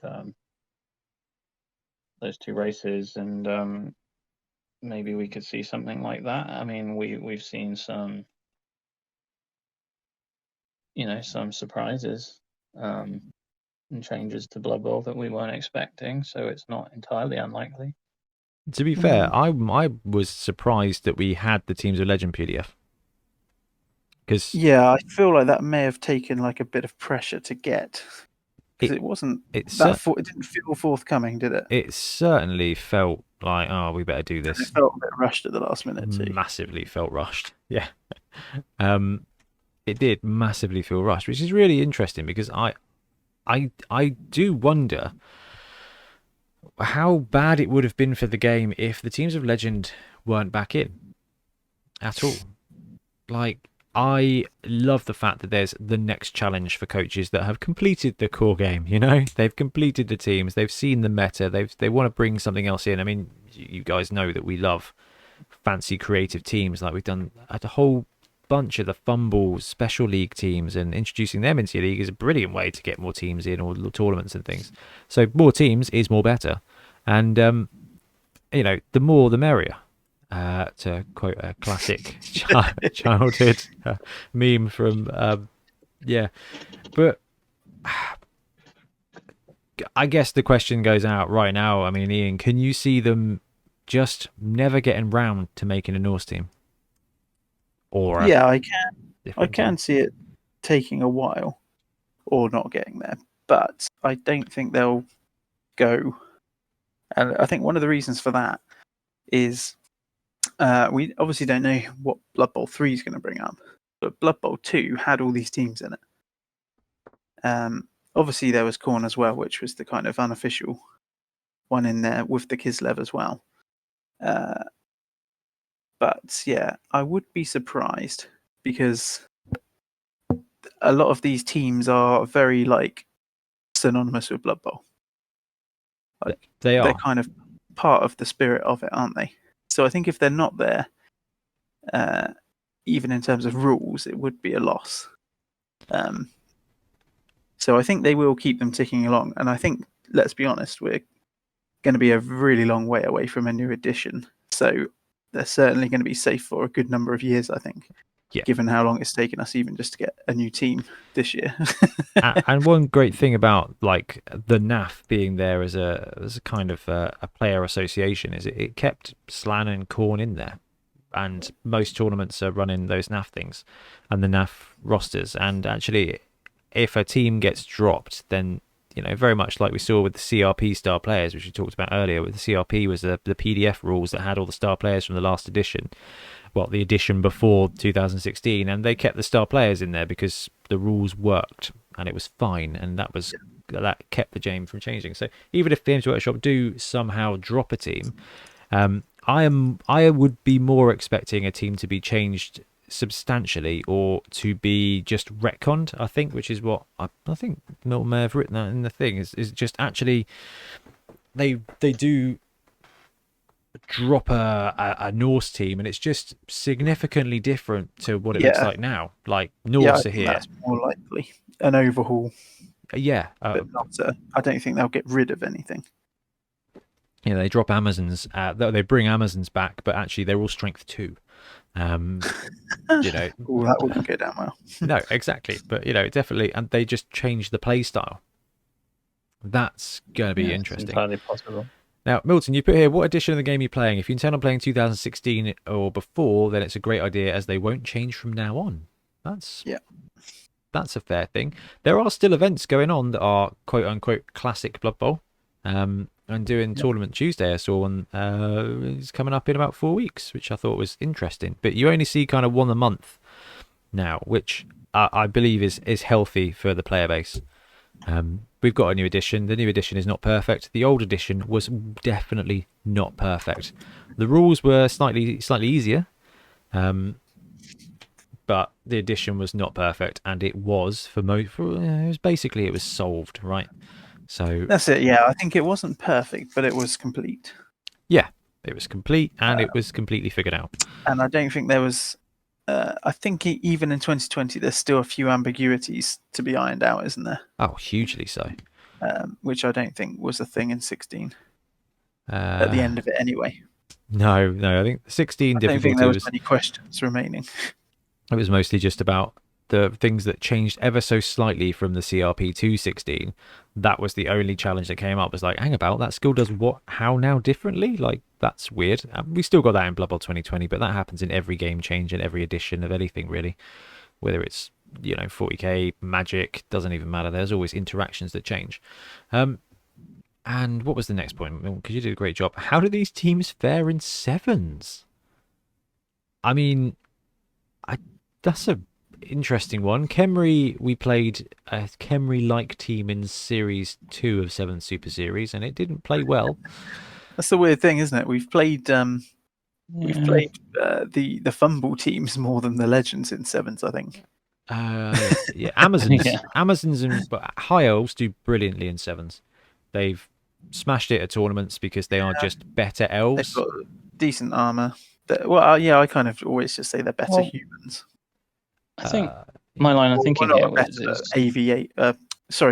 Tougher. What am I saying? Agility 4 in the old edition. Yeah. So. Edge boosted humans. Yeah. I think my line of thinking here was along the lines of we're talking about the investment of an 11s team, but if you want a taste, why not just make a 7s team? You don't need to field all the positionals. You can pick and choose a few. If you just want to make a few miniatures and see how it goes, maybe find a 7s tournament or someone running 7s games and just build a smaller version. That is it's not as heavy an investment. It's certainly if things get changed, it's not. Sorry, you carry on. No, go on.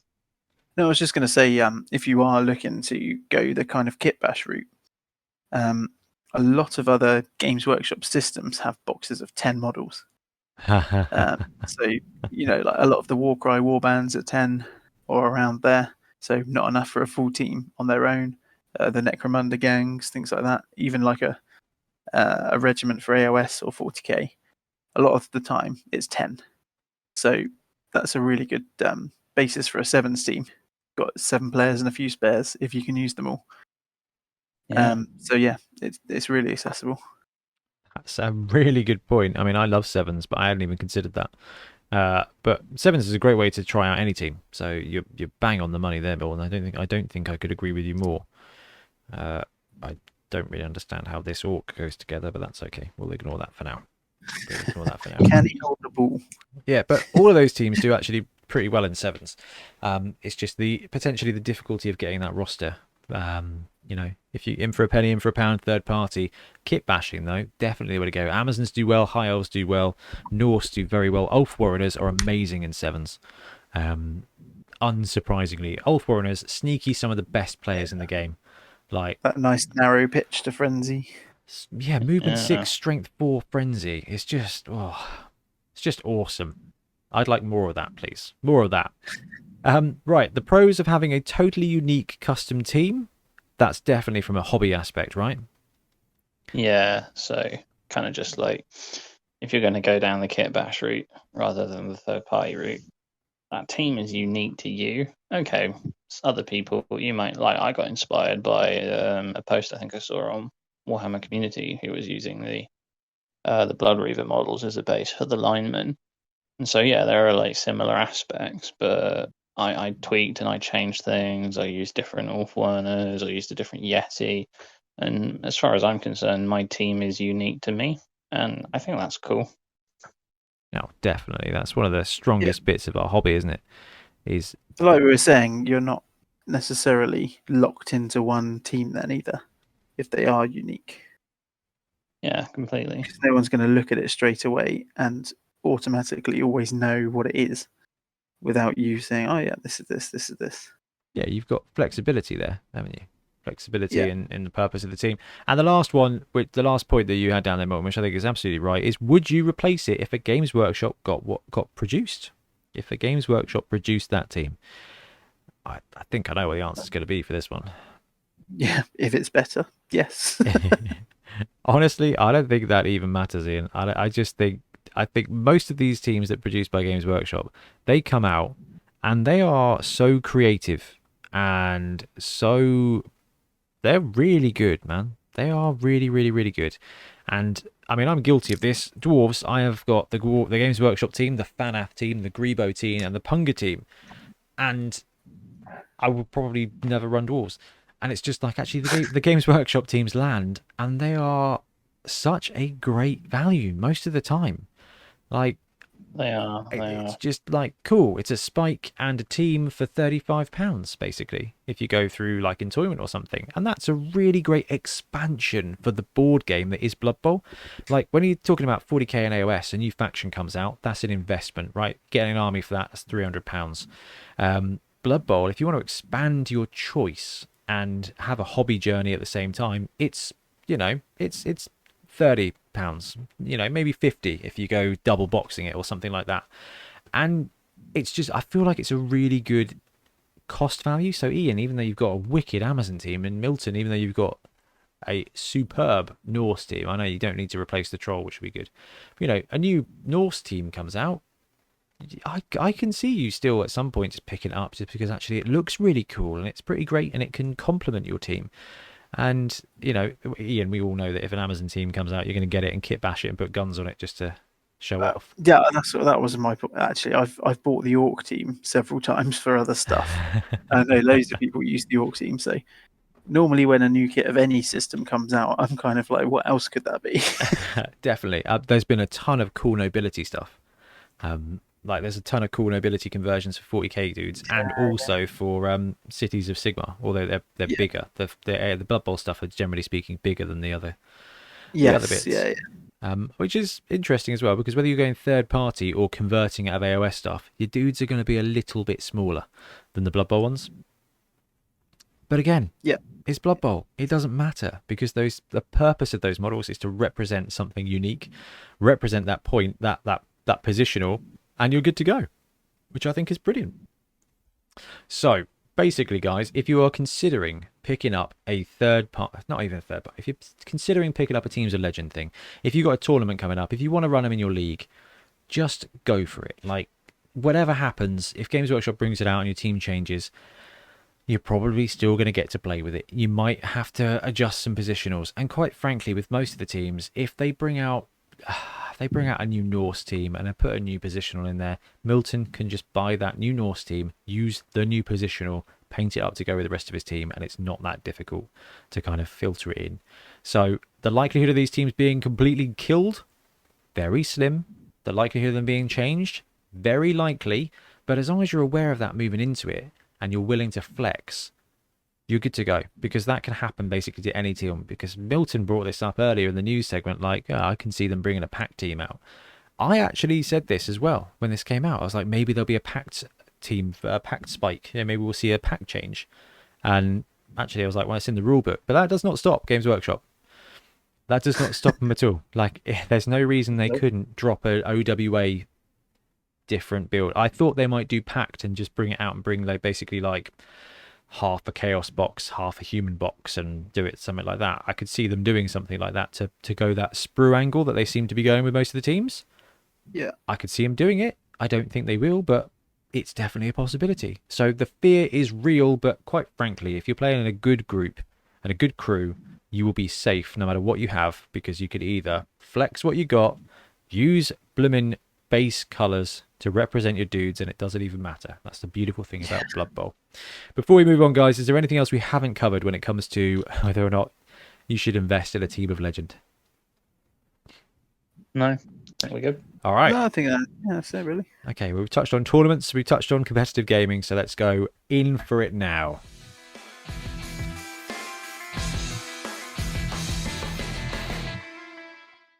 And we're back. So, while we had a gathering of players who've played different editions of different games, and it seemed sensible to have a chat about actually competitive gaming in general. So while we are going to be focusing on Blood Bowl and how it works in the Blood Bowl land, actually we are going to talk about other systems and other games as well, because one of the most excellent thing about Blood Bowl is tournaments.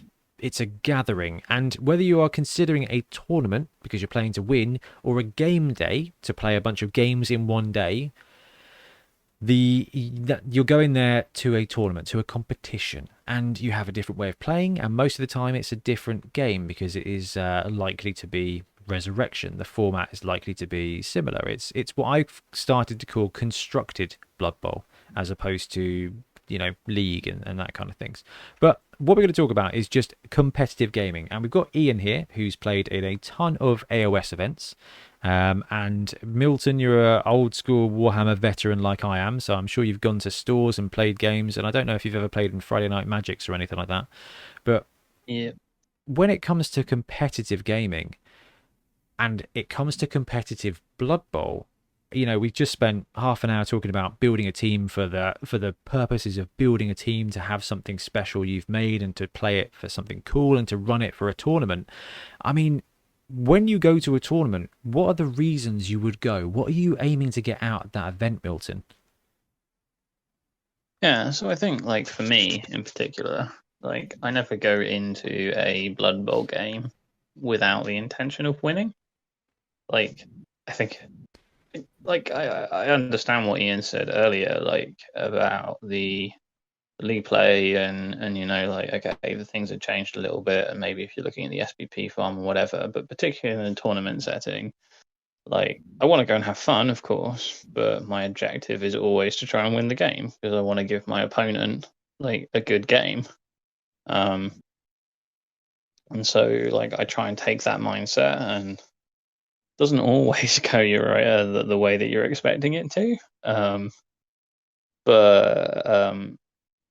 I guess, like, for me, that's always my objective, is to go out to have fun, most importantly, but I'd like to win. I've come there to compete. It's a competition, and at the end of the day, that's what I want to get out of it. And Ian, you played in a ton of Blood Bowl events, but you've also played in a ton of AOS events. Now, AOS I see as being a much more competitive environment than Blood Bowl is. It feels that way as an outsider. Yeah, because I kind of see it the other way, to be honest. And that is why we are here to chat about it. Kind of interesting, because my kind of experience of maybe Blood Bowl is that there's more focus on the gaming side of it. Whereas I feel like with a lot of AOS and maybe other game systems, I can't really speak to them too much. There's more of a spread of like the hobby aspect. There's a lot of like painting prizes, for example, which is one reason I like to go to try and compete in that aspect as well. Whereas Blood Bowl, some of the tournaments I've been to maybe haven't even done a best team or a kind of best painted, that sort of thing, and it's purely about the gaming. But yeah, I guess whether that means it feels more or less competitive is another thing, isn't it? Yeah, that's really interesting. So from an outsider, army games seem it is probably a perception thing, okay? Because the games are longer. It seems like they're longer. They're probably about the same time. Blood Bowl takes 2 to 3 hours. I imagine AOS takes 2 to 3 hours, unless you get double turned and lose. And it's just, you've got that aspect of you're playing multiple games. Now, Blood Bowl is like Milton said, you play every game to win, because when it comes to Blood Bowl, in every game and in every situation, there is an out, right? Unless you're 3-0 down at turn 4 of the second half, in which case all you can really do is shoot for something else. But ultimately, most of the time, you've got whatever team you've got, there is a chance of winning, and you want to try and pull it off, because if you're running stunty for the lols, you really want to pull off something funny, because it's hilarious to win against a team you shouldn't win. And obviously there's a stunty code, which is a draw as a win anyway. So, you're in a really good spot when you're going stunty, or whether you're taking it to go for most casualties. Now, there's a ton of different reasons to go to an event. One, like you guys have said, is just to get a ton of games in with a specific team. Have fun, try a new build, try a new, tactic. Just try and challenge yourself. And I don't know if that's something you see from other competitive tabletop games. I mean, Ian probably is...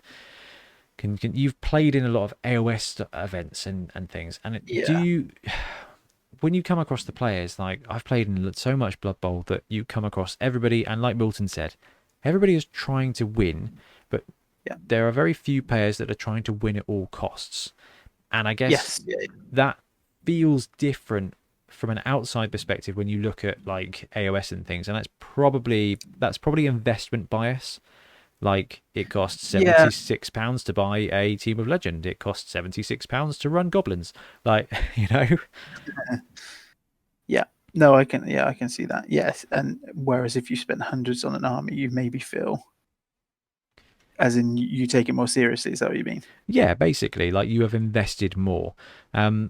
And I guess when it comes to Blood Bowl, net decking is a lot less powerful than it is in a lot of other tabletop games, I think. Or blooming CCGs. So whether you're playing Warhammer Underworlds and you're literally net decking, whether you're taking the top list from Magic the Gathering and running, or whether you're taking top tier lists from the most recent American AOS tournament and buying a load of units to get into it, if you are choosing a top tier tournament roster from Blood Bowl, so, let's say everybody now goes and runs that vampire roster from Blood Bowl, you're not going to have the same results. And I don't know whether it is just that actually net decking in tabletop games is a massive misnomer. Actually, on that point, because the net decking one is a really interesting one. I think in tabletop games, let's say, talking from experience of like 40k in AOS, because it's a lot more dynamic in terms of what changes and what's good than, say, Blood Bowl. You could go to an event 1 month with this top tier army, stomp everyone, and then an FAQ comes out and suddenly your points have changed and you can't take that again. That doesn't happen in Blood Bowl. It doesn't, barring actually. Edition changes. Well, we'll see what happens kind of to the closed the tier static, teams. isn't it? It is, and that does lead to it being solved. But and I don't know. I think there's probably an element of safety in that goes towards it. But let's talk about competitive gaming at a higher level for this now, because net decking and things like that are everywhere. And ultimately, do you guys think it's down to the game or the players? And do you think that's interchangeable?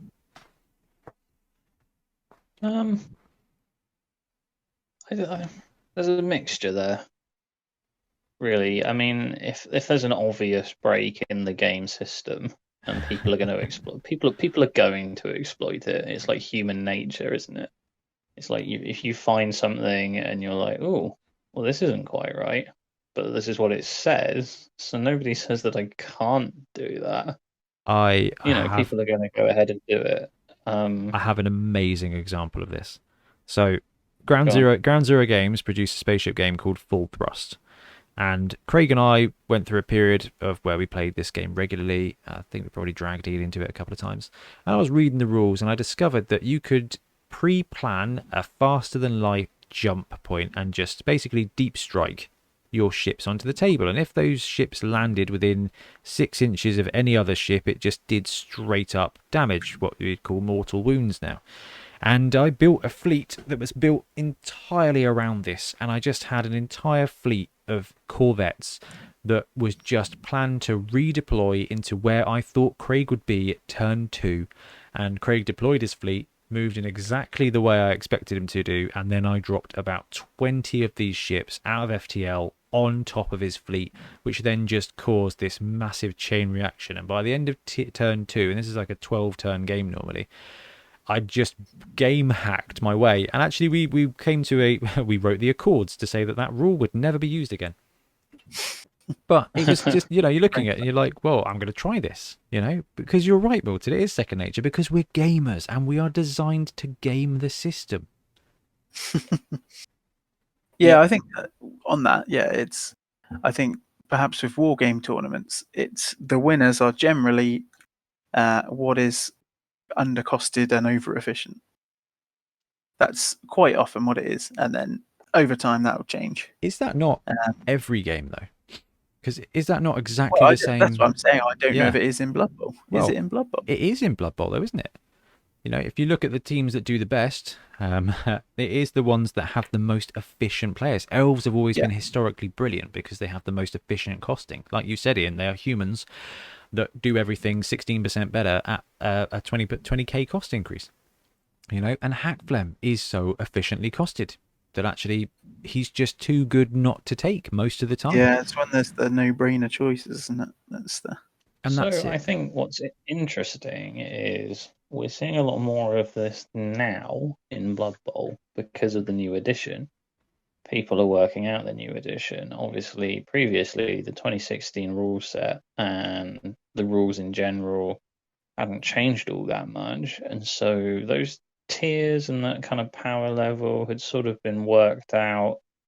We saw a lot of lists and things and a lot of statistics of a lot of games that kind of put things where you would expect them to sort of be as a win percentage. But this new edition, no different than we've just seen these vampires just like completely blow things out of the water. People are finding these niche lists or these like slight changes to the rule set or the way that the new rules work. I think we're going to see a few more of these kind of surprise lists winning tournaments until things kind of settle down. I hope so, because I think it's an awesome part of the meta. Because Ian is right. Like, a lot of games, if not almost every other game that is played competitively, has some kind of rotation. So, goodbye, Orc. Whether it is actual rotation in most CCGs or just what feels like rotation when it comes to like FAQs and stuff, which did sort of happen with Blood Bowl, but only as far as Hail Mary. Otherwise, I know. That was just a bad change in my opinion. Although accurate on Fungus Flingers is wicked. 10 out of 10 would recommend. There's that hot tip there. But I think that rotation element does bring balance and a meta shift. And we've talked about it on the podcast loads of times that we'd actually love a general's handbook for Blood Bowl that just tweaked some of the costs. Like, that's all it would take. Like, okay, dwarves are outperforming. Let's increase them 5k per dude. Like, Hackflem's overperforming. Let's pop him at 210. Let's cycle it every year. Just have these little adjustments to keep that meta fresh so that the game stops from being completely and utterly solved like it was in the before times. See, that's what, I think that would be really good. but I don't think Games Workshop are going to throw that level of commitment to it. And I don't think it would land very well with Blood Bowl, because even though, like you said, Ian, Blood Bowl is, it is a competitive game when it comes to tournaments, but Games Workshop see it as a really casual game, which is really interesting, and I think that's probably why sometimes it gets solved and stays solved, because it's not designed to be a competitive game. There isn't really a meta. At the moment, there is just an overperformance of the tackle skill. That's as close to a meta as we've got really right now. Mm-hmm. By the way, Chaos Dwarves, when they land, are going to be, unless they get nerfed in some way, are going to be absolutely... They'll all have armbar, won't they? Well, that would be absolutely brutal. But quite frankly, Dwarves and Chaos Dwarves are keeping Hackflem in check. But what we're going to do is we're just going to cast our eyes back to the last edition, where it was, for all intents and purposes, solved, but the win percentage was so close that it was still, you could take any team and you could win on any tournament day, but the majority of the top 10 were going to be the same teams. Those were the teams that had the most efficient players. But you always kind of felt that there was two classes of player at a Blood Bowl event. And I don't know if this is also true for other kind of competitive environments, is, are you going to run Wood Elves and be a tryhard?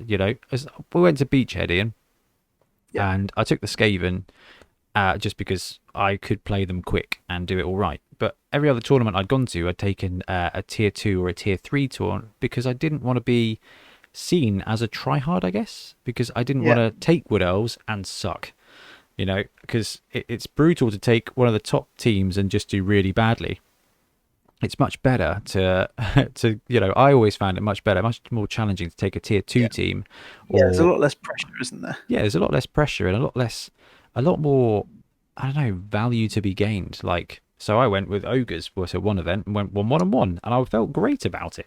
Yeah, I feel like you feel like every result you've really worked for, don't you? Yeah, but if you take a Wood Elf team to the old edition and you didn't do very well, there's a feel bad there. But in the new edition, they have fixed that for the most part, unless it's Chaos Dwarves with Morg and Hackflem, which is just pretty tasty. Every team is they're sitting in there, except Goblins, bless them, down at 35% win rate. Everything else is basically between 46 and 54% win rate, which is a brilliant cluster. That is a brilliant cluster of win rate. And while Hackflem is overperforming with Underworld, everything else is actually in a really tight pack, which doesn't feel the same as last time. It feels like you can take any roster and compete in Blood Bowl. But there are some teams that are better. Anyway, I'm kind of rambling just about how Blood Bowl works this one. Milton has done a great bit of show notes for us. Discuss Underworld Hackflem build for Blood Bowl tournaments. Shall we talk about the elephant in the room, Hackflem, and star players in general? Because Hackflem, Griff, Cheney isn't as game changing. Although, Milton, you did just say about teams like some tawny tech that you see come out. Joe Solo took that 2 Tomb Guardian Khemri list with Cheney and stormed it the first half of a tournament before having just the worst luck in the world. But I did think, wow, that's a really creative roster. And we're still going to see that stuff. But the meta has changed. And do you guys see much difference in Hackflem being the top tier team rather than just Wood Elves, Dark Elves, and Amazons being the top 3 teams? Yeah, I'd say actually it definitely feels in this edition like maybe it is because there's less star players, and maybe because the ones, they've got those abilities and stuff now, there's more impact to them.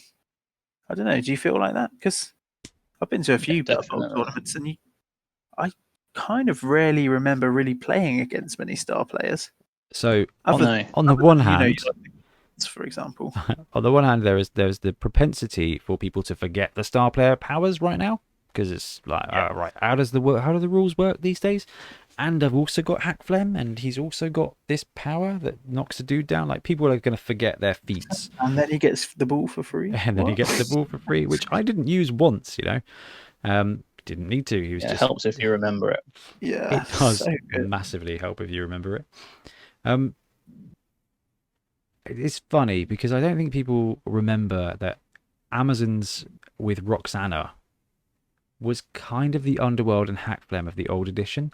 It's just that people were more sore about the guard spam at the same time with Amazons, because Roxy was so cheap that they could run her just because of girl power, and you just have Roxy smash in face and basically being a Hackflem of the old times with Leap before Leap was better. The Leap is kind of better now.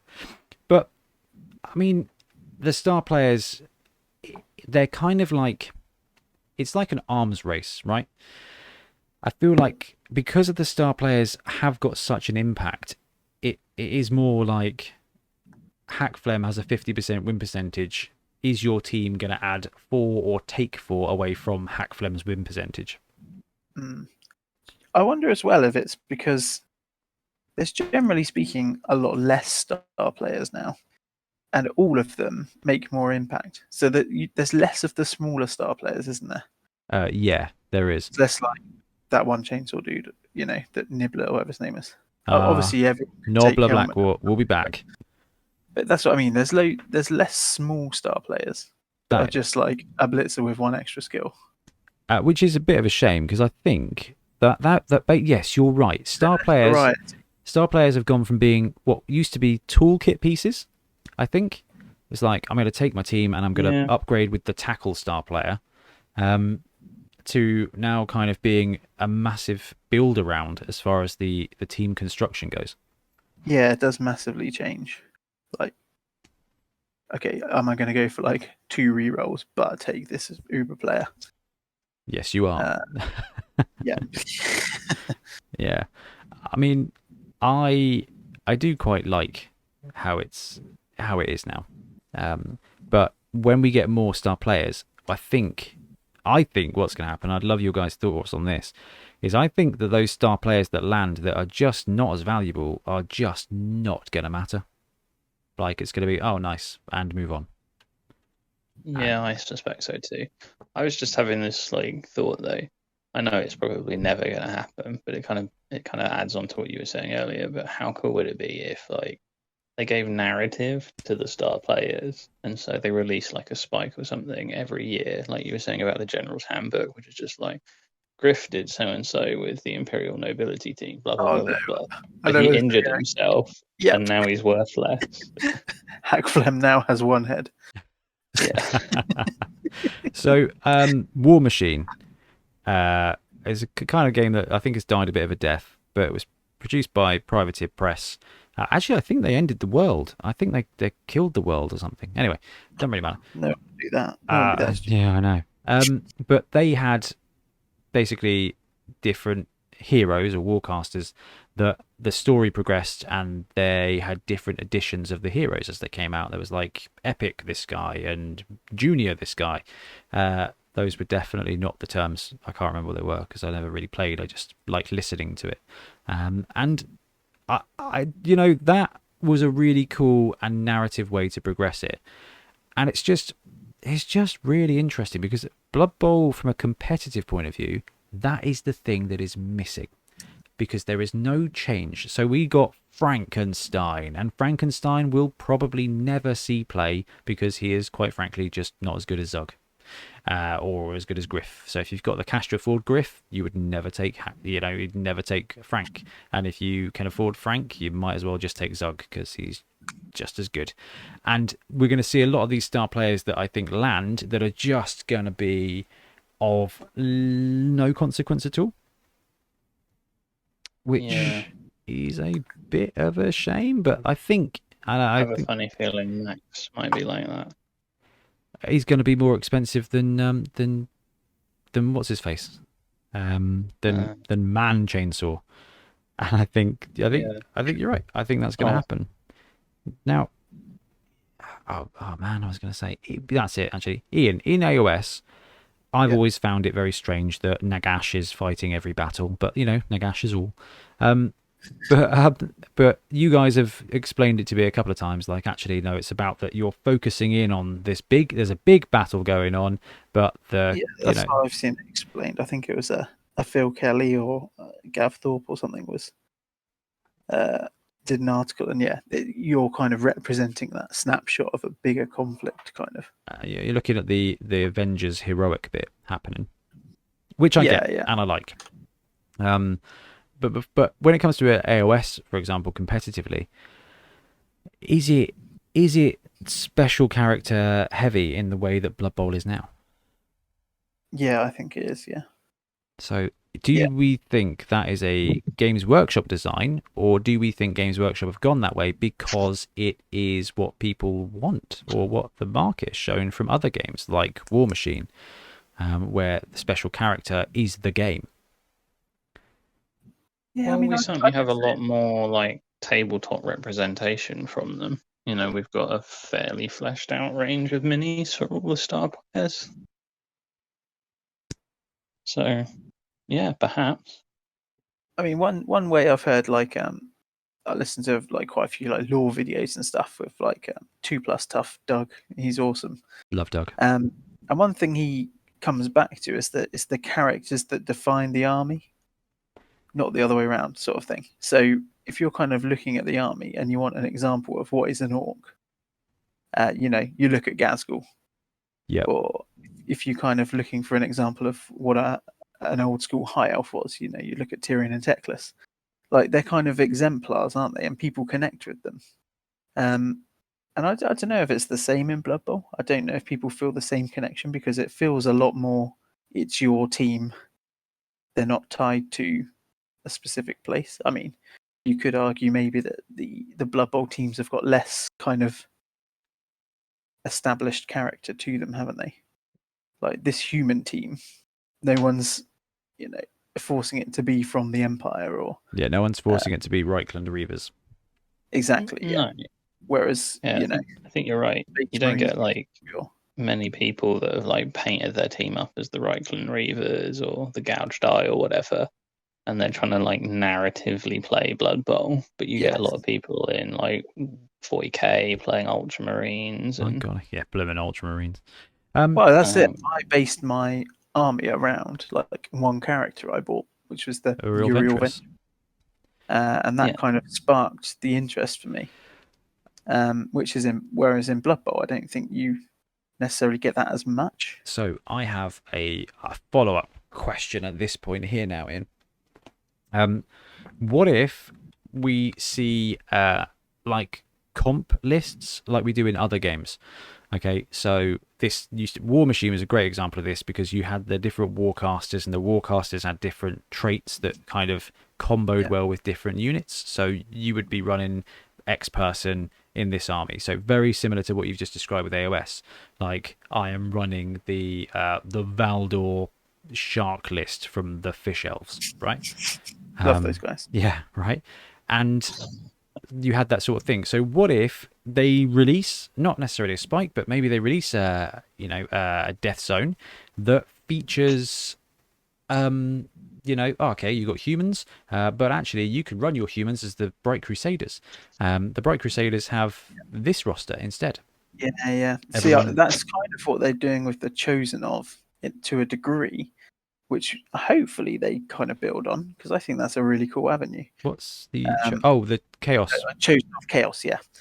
To be you can be a Chosen of Khorne, and then automatically it's kind of sparking like, I'm going to build them, going to paint them in a certain way.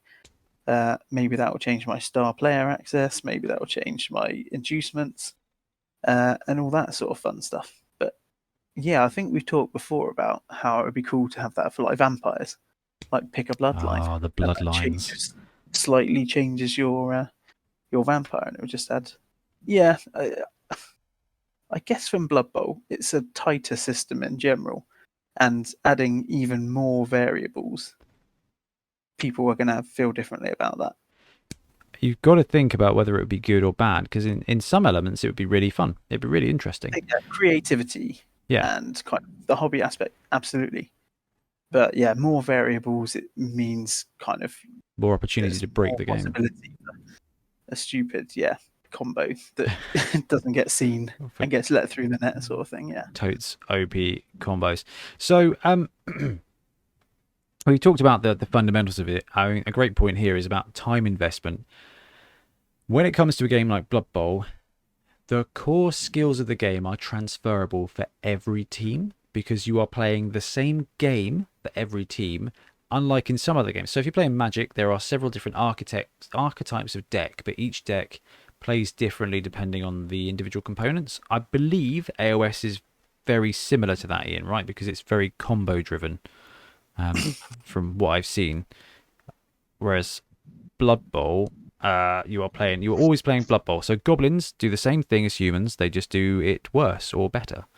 Yeah. And I think that's probably why I loved Warhammer Fantasy Battle, is because everything was the same. They just had little variations and little different choices. So I think that is probably my biggest frustration with AOS at the moment, is there's a real lack, in my view, of like core special rules.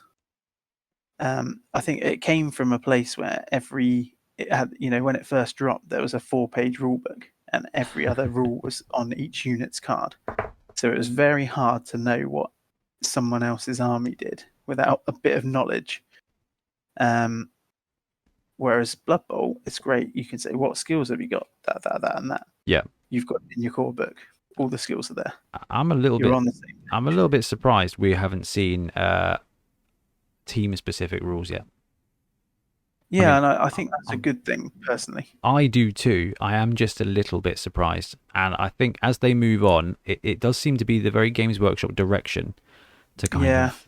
They've snuck it a little bit on the star players, haven't they? That's it. If you look at Kill Team, if you look at AOS, if you look at Adeptus Titanicus, now AT is a superb core game, but now 33% of the game at least is in comp, is in choosing stuff that happens outside of the game. And that's awesome if you're a meta player and you love list building, but I think there's a huge chunk of that in AOS. Magic is entirely that, right? Yeah. Isn't it? If you sit out of it for a few months, it's quite hard to then get back in and feel like you know what you're doing, doesn't it? The question is like about time investment the more you play. So when it comes to Blood Bowl, playing goblins a load you're gonna learn lessons for when you're playing humans, for when you're playing against dwarves, I mean, what were your thoughts on that, Milton, when it comes to your time investment? Yeah, definitely. I think you're right. Like, in terms of Blood Bowl, but not just like your own teams you're playing against.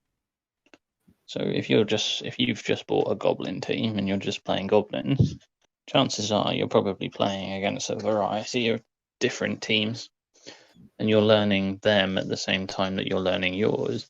And of course, you're going to come across these teams more and more and more.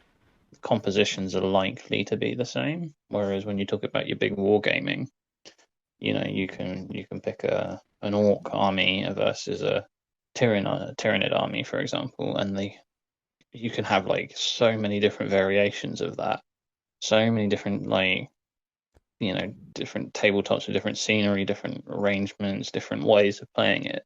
You'd never play the same game twice, and you wouldn't say play the same game twice with Blood Bowl, but you pick up on the similarities of the rules and the compositions of the team and what they do, and you can learn it quicker, and like you say, you can then reuse that if you decide you're going to pick that team up. Now, you're right, Milton, that you don't play the same game of Blood Bowl twice, but every setup has a very big similarity to it. I know you've put in here, like, discuss tactics and resources to help you get better. For example, the Bonehead Podcast videos on setups and builds and things. But actually, the setup stuff like that is kind of formulaic. There are just like, you know what, chevron and anchor. If that's all you know, you're good to go. And put it all on the line. Yeah, you could definitely do that. But that is transferable all the time, and I think that is that's a really big strength to the game, and I think that's what hits the charm of Blood Bowl and puts it in that weird land of a lot of this is consistent, but it isn't as powerful or overwhelming in Blood Bowl. So you can learn skills for every team, and it translates brilliantly. You put a comment here about length, Milton. Yeah. So I think I was talking about, like, the amount of time you've invested in learning to play the game, like using resources like Blood Bowl 2 or Blood Bowl 3 when it comes out and Fumble, and like obviously the more time you spend doing something, the better at it you get. You're not expecting to walk into something completely fresh and just be absolutely amazing at it. And so, if you're really into the idea of competitive gaming and you want to get better at something, you need to, be willing to, make that time investment, and you can see that it pays off. And I think it's length. He's I don't know how many hours. He's like 4,000 or something into Fumble. Wow, that is. I think it's more than that. I know he's put a lot of time into it, and he's a fantastic player. Simon talks about him a lot. I think Ben had a great game with him at He did, yeah. Sam Bowl. But Wayne is another great player to put in here. Wayne, who's won 2 of our tournaments, I came, I think, 3rd at Thud Bowl. He's just great. He plays a different team every tournament because he's got the fundamentals down. You can transfer it, and it doesn't matter what team Wayne's playing. He gets the game and he can see it. It's like the chosen one. Like, I'm sure when he sits down, all he sees is tackle zones and probabilities. Like, it's amazing. Especially for a lad who plays most of his games drunk. I think it's phenomenal. Yeah. And you can see, like these guys have sunk a lot of hours into playing the game and playing it really well, and you can see that it pays off. I think we've got one last point here, which I think is potentially the biggest one, which is around what's the pros and cons of competitive gaming. So, Milton, kick us off. You can choose to be positive or negative. Competitive gaming scene for Blood Bowl. What's a pro or con of it? So specifically for Blood Bowl, I think,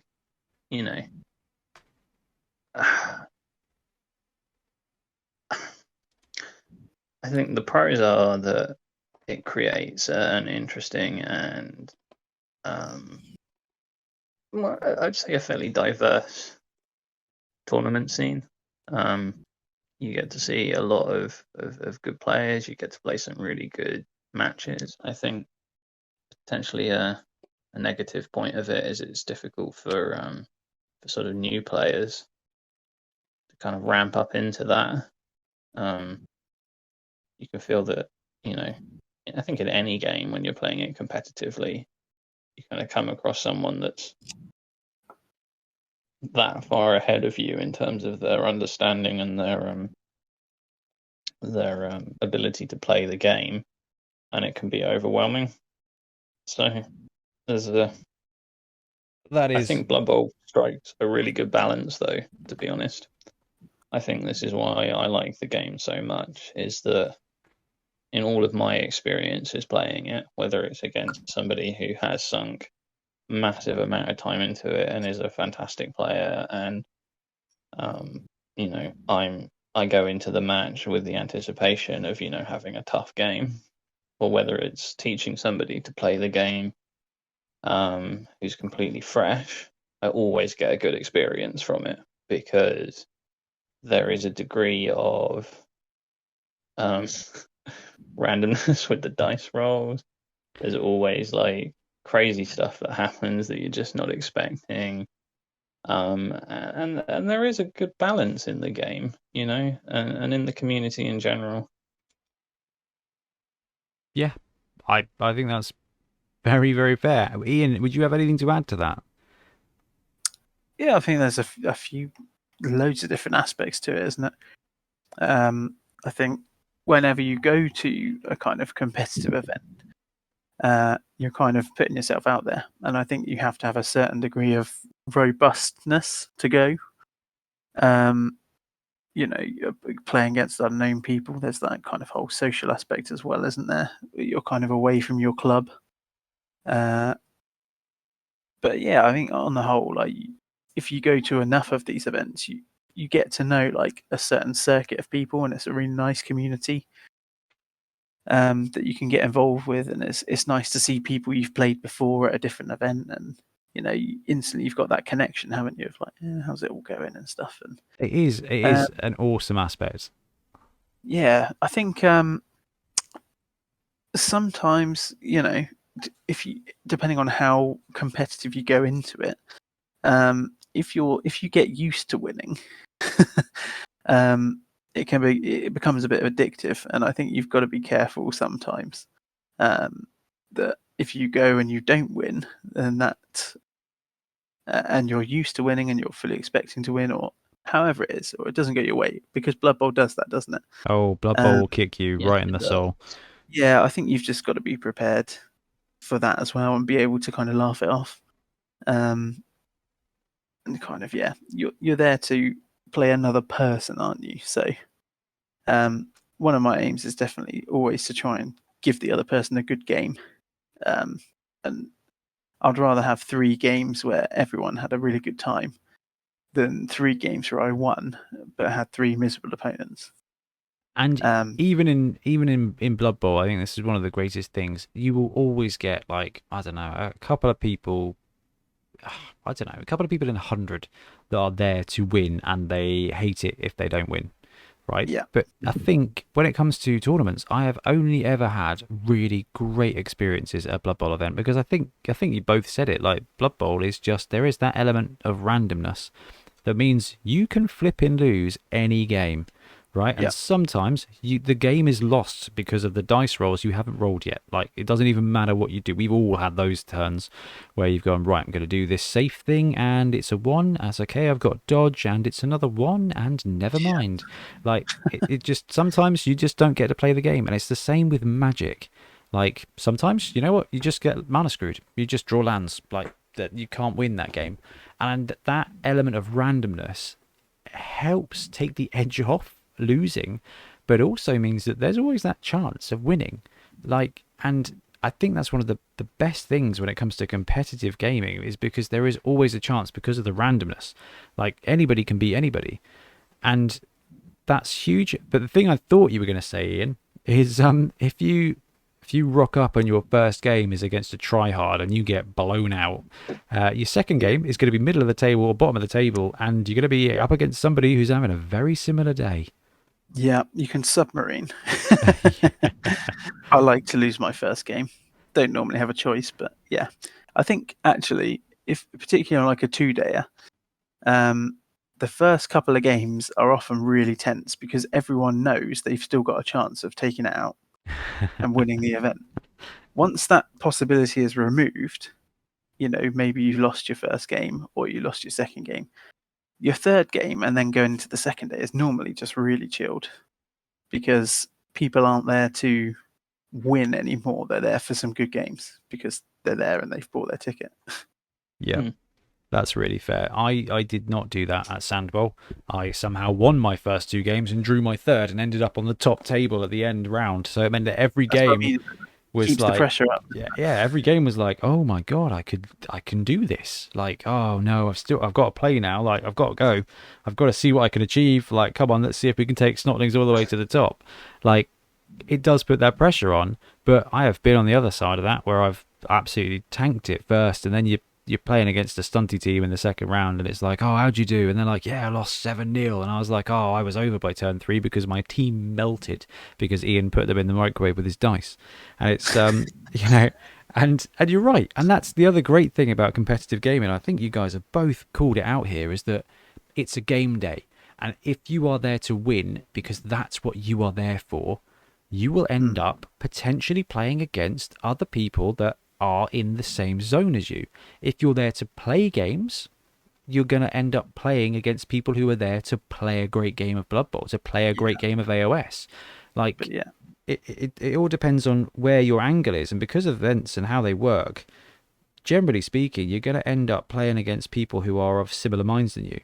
And I normally levels out after a couple of games, definitely. Yeah, I think that there's always the possibility of having a kind of a big mismatch or a bit of a stinker on your first game or 2. But generally speaking, if you can hold in there. Hang on, we have this at one of our events? What was it? Was it you, Ian, who ended up playing Amazons in an event and ended up putting dwarves or chaos dwarves first or something? Yeah. And it was like, oh, that is the worst matchup. Yeah. Like straight up, first game, only Chaos Dwarf team, only Amazon team lined up. I'll teach you for running Amazons, but yeah, you do kind of play it out.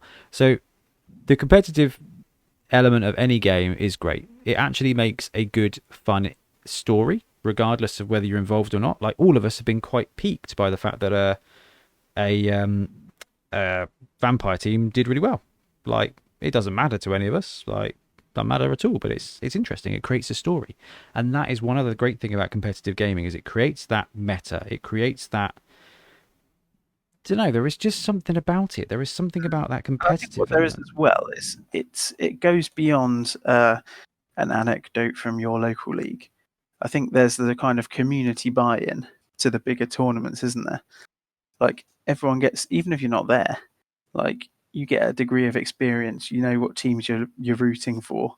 If a team does really surprisingly well, you want to know, what did they take? What did they do? You know, and there's that kind of like excitement, and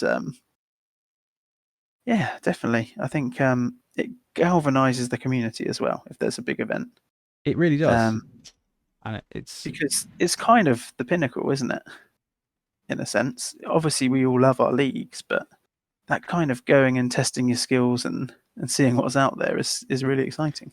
You're making it sound like Pokemon now, Ian. I'm like, like the Get out time, of pallet town. like the time we went and challenged the Nintendo official magazine Pokemon Masters back in the day. I wasn't allowed. I had to play football. Did you not come?